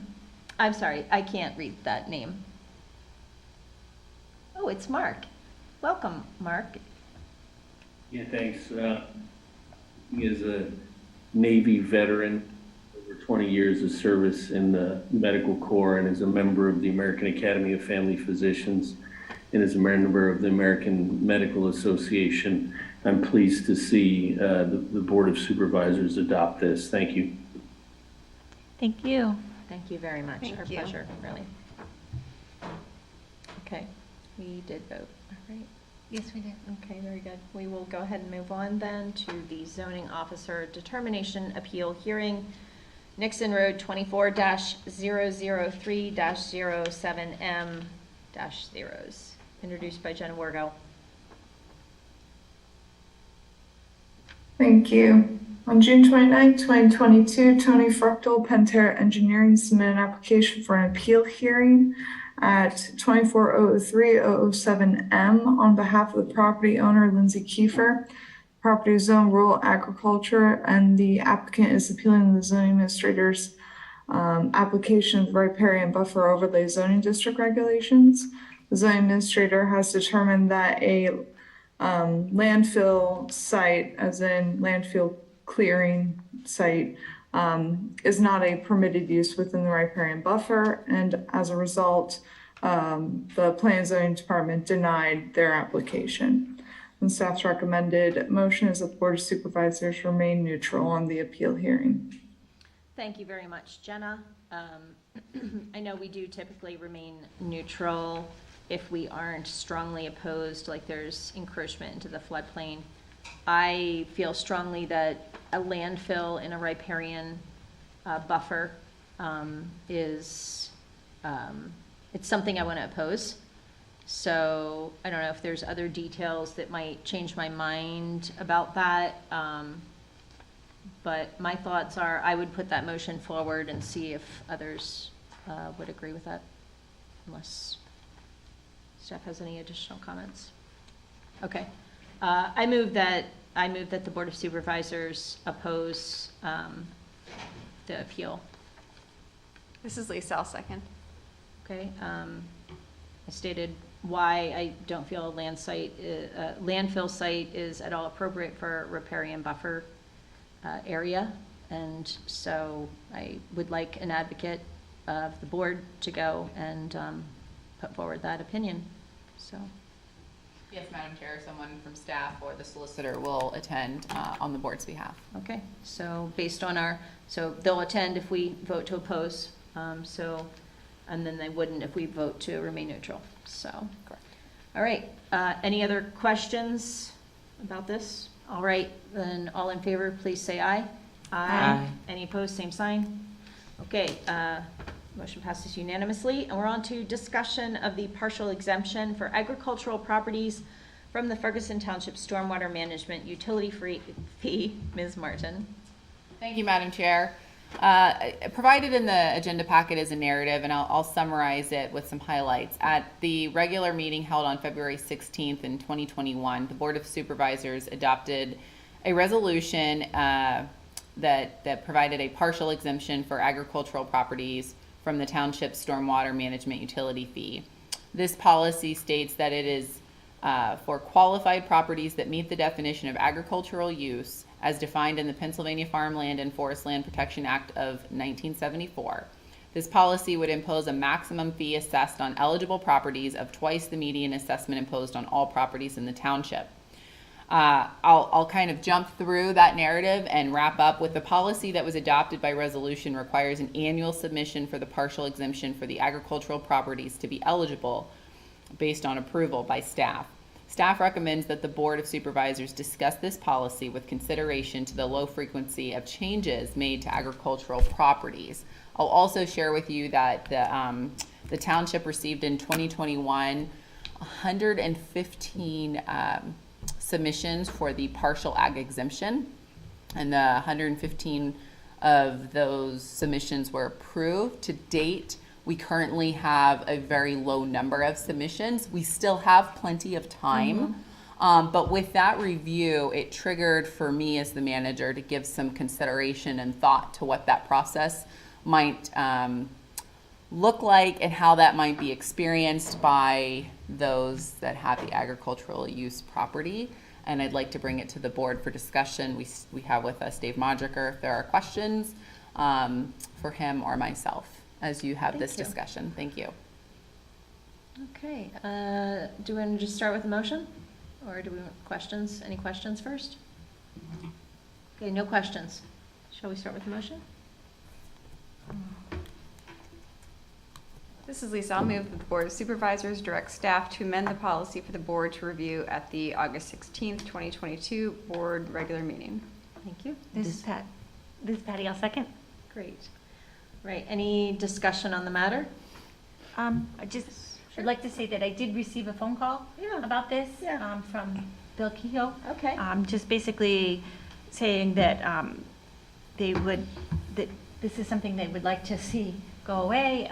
He was speaking on behalf of a number of farmers. He apologized for not being able to be here tonight, and said it was hard, difficult, because it was for a lot of people to attend. So would just like for us to give this some consideration. So okay, general support is how I'm hearing that. I also received a phone call. Oh, yep. Do you want to? Will you?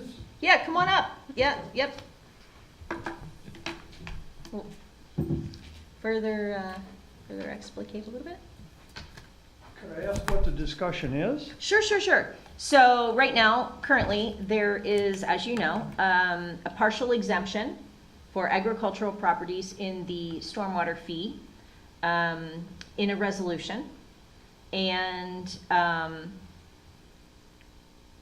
this proposal would reduce the requirement to reapply to whether you qualify or not from that exemption.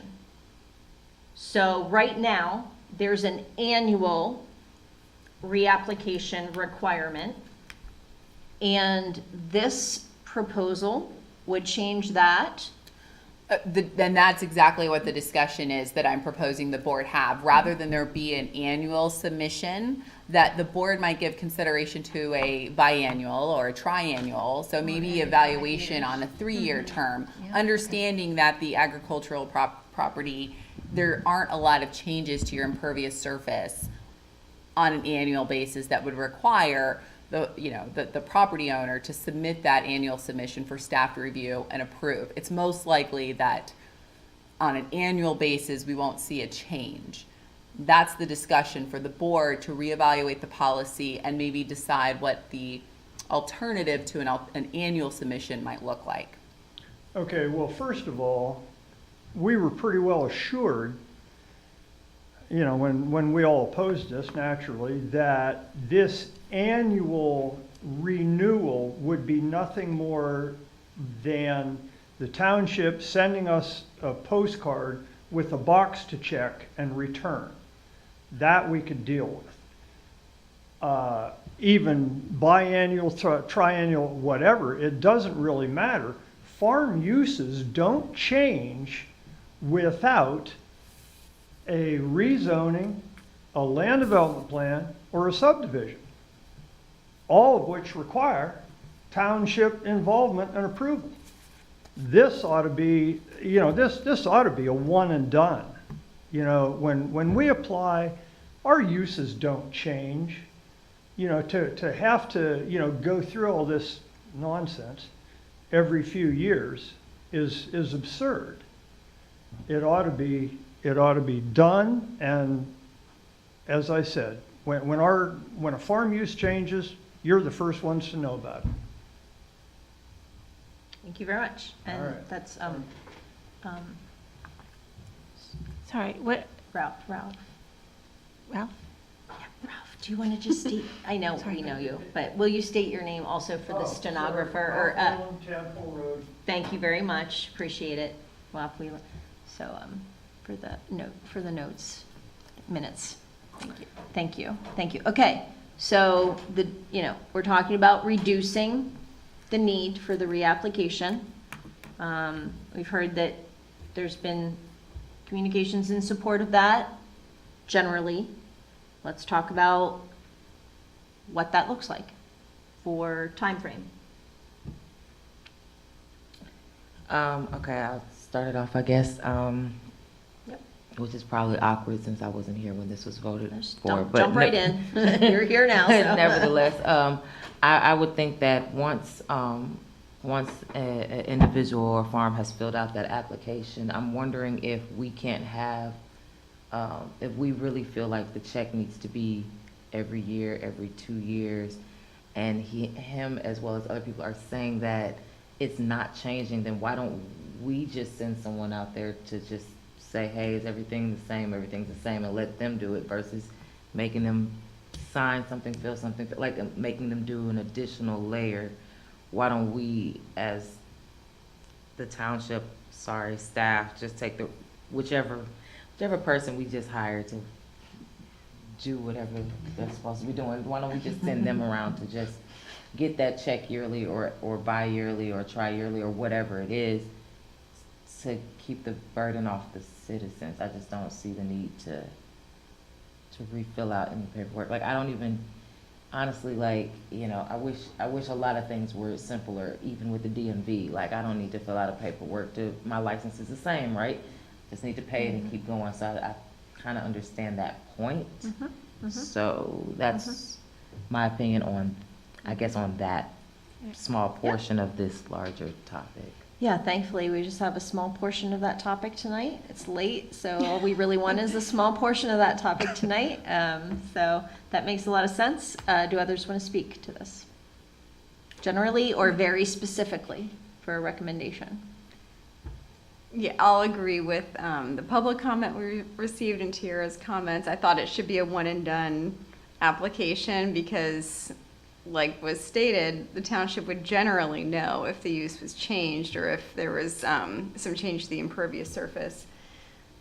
So I would offer that into the discussion for, I guess, when we talk about what exactly we're going to be changing this to. That it'd be a one and done would be my suggestion, or at least a Yeah. 5-year, 10-year. Yeah, I was just gonna say, I would agree with, like that, but then maybe if, something that would trigger a reapplication would be if the farm is sold to somebody else, that way the new owner, but we would know about that as And we would know about that, right? Mr. Whelan said, so, yeah, so.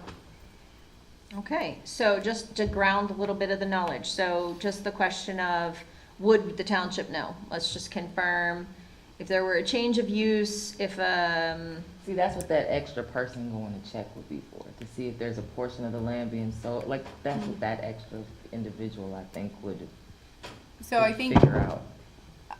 I think it's appropriate to acknowledge, yes, the township would be involved in a part of that process. Where I think there might be a huge disconnect or potential for a disconnect is that planning and zoning is going to receive some of the submission for a land use development. And while there's some communication at times with, our planning and zoning director, and it looks like public works director has his hand up, but so I'll just quickly kind of run through.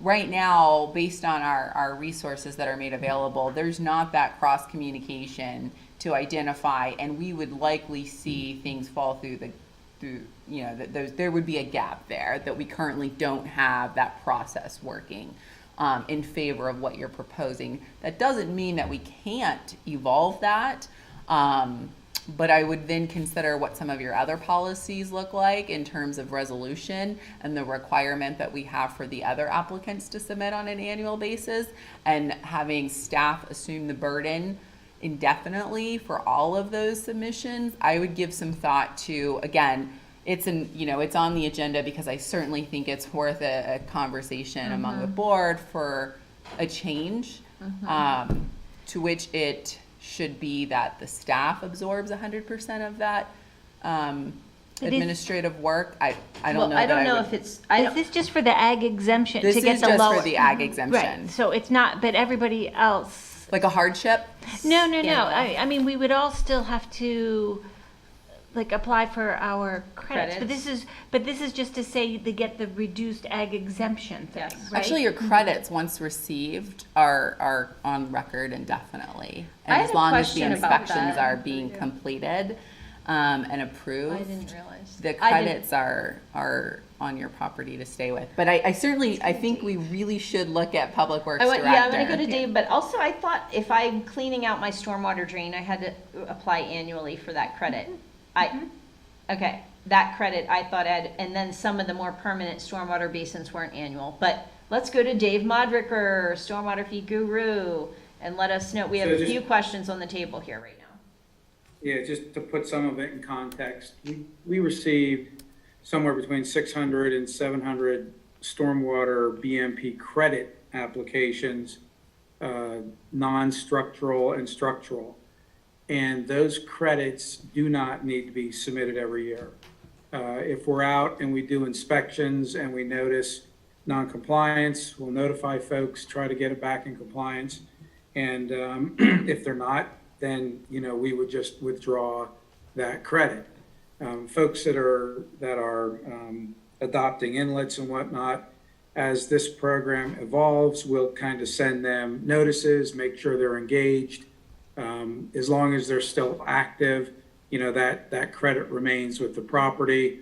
But if we find that they're not active, then that may go away. The nonprofit exemption is based on your annual income. That could change, so that makes sense to be annual. Income exemption is based on your income, so that could change. That makes sense to be annual.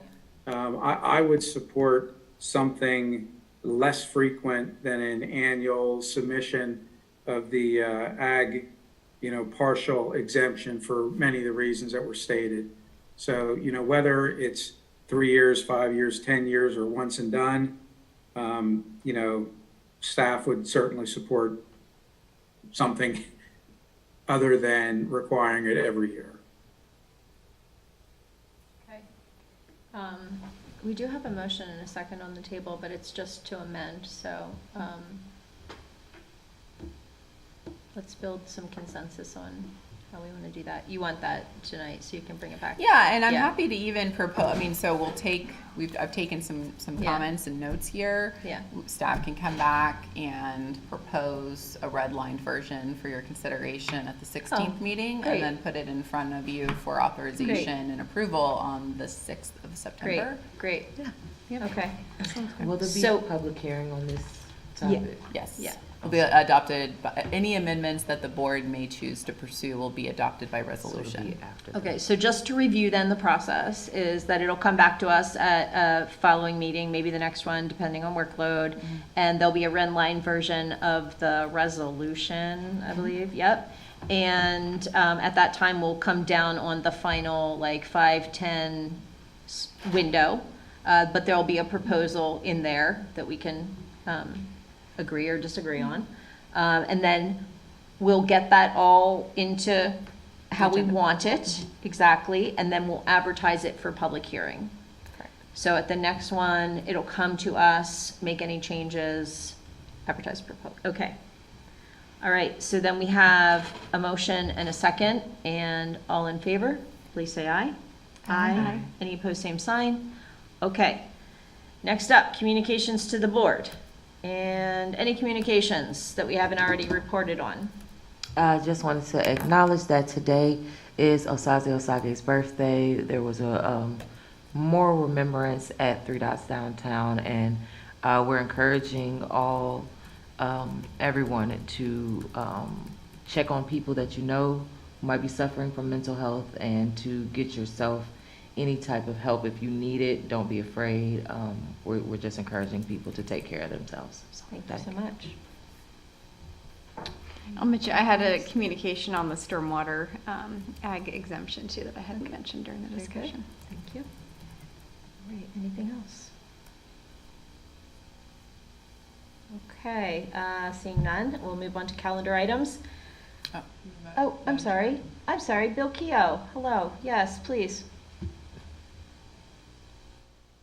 Hi, gang. I'm a little slow on the button pushing here. I umpired a couple of long doubleheaders tonight. I would only ask that when the item for the stormwater change comes to a meeting, I would like to ask the supervisors or the chair or whomever makes the agenda that we have at least a couple of weeks of notice. I read about this item on the agenda on Friday night after everybody'd gone home from work, and it was going to be on Tuesday's agenda. Since it is going to impact the farm community one way or the other, I would like to have the opportunity to present the issue to the farmers so that they can have an adequate presence when you discuss this issue. Having 3 days notice just doesn't work well. So I would ask either through the chair or tonight or whenever you establish a date and give us some notice of when that's going to be, other than the 3 days, 4 days prior to the meeting. Thank you. Thanks, Bill. Do we think that this will be on the next agenda as a red line version? Because this right now would be a 2-week, wait, what is this? First meeting in August. So I would expect that it will be in that process I laid out. The next step, my assumption is, unless we do have the COG CIP to discuss, so it will be a heavy agenda. I would suggest that we plan that for it that. tentatively be on August 16th. Yes. And if Push to the after first you- in September right. if we need to. So Correct. right now, I would say, Bill and others that want to speak on this matter, likely either the next meeting or the following. And the only reason it might not be on the next meeting is because the agenda is so hefty with the COG CIP. You saw how long it took us to go through this CIP tonight. So fair enough for warning. And then at that discussion, again, to reiterate, we can make changes at that time. So there's really been no progress other than to say, yes, we want to make a change, right? That night, we're going to decide exactly what that change is going to be. And then there'll be the public hearing following up. So there'll be multiple opportunities. So, okay, great. Good enough? All right. Then calendar items. Just want to highlight that municipal mixer happening tomorrow evening. Is it evening? What time is that municipal mixer? 4:30. 4:30. 4:30 municipal mixer at Saybrook, Greenbrier Saybrook Park. And I believe there's going to be a food truck there. Yes. That's the word on the streets, so that's exciting. And then highlighting the Pine Grove Mills Farmers Market and Route 45 Getaways is happening. Lots of great events happening all across the valley from Pine Grove Mills to Millheim. So check out the website and go have fun at one of those events and say hi to all your friends. Lisa. The Ferguson Township Police will be doing car seat checks at the farmer's market this Thursday. Yes, car seat checks at the farmer's market this Thursday, and it was really great to host the police when they were there last time, Ryan Hendrick and Charisse Green. Charisse Green. Since Chief Albright is on the Chief. call, can I ask Chief Albright to let the public know the weight limit of a child's seat so we can know what children should be? That's a great one. Me and my son are having this argument actually, so it would be great. He's like, I'm done with the car seat, really? And you're like, yeah. So is it children under 60 pounds, You look at the 70 pounds, 80 pounds, 100 pounds? Who should be coming to get a check? What a question to ask me. I cannot. Unfortunately, I will have to do a little bit of research on that. It's That is okay, not it's a- after 10 o'clock. That's so okay. really, That's anything okay. is I've been like arguing with my deferred. son because I told him he didn't weigh over 50 pounds, and So he showed me that he does, and so I'm kind of like, well, maybe it's 60 pounds.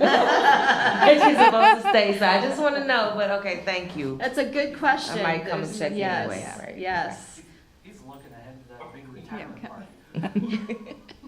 Thank you, Chief, for working on getting us those yes. facts. So, all right, and thank you so much for coming out to visit the Pine Grove Mills Farmers Market. Really, we had a lot of folks flowing in, and I don't want to say it's because they were coming to touch a truck, but I don't know. They might have been. They like, woo, woo, woo. That's good times. All right, it's after 10. We better get to adjournment. Anything else for the good of the order? No. Okay, I'll call for a motion to adjourn. So moved, motion to adjourn. All right, good night, everybody. Thank you. Good night. Good night. Good night. Thank you. Thank you. Thank you. Thanks, everyone. Yeah, one of these days we're gonna come out of a meeting early enough to go for beers. What I really felt like I hit a wall very early. It was like Yeah. 8:30. I know.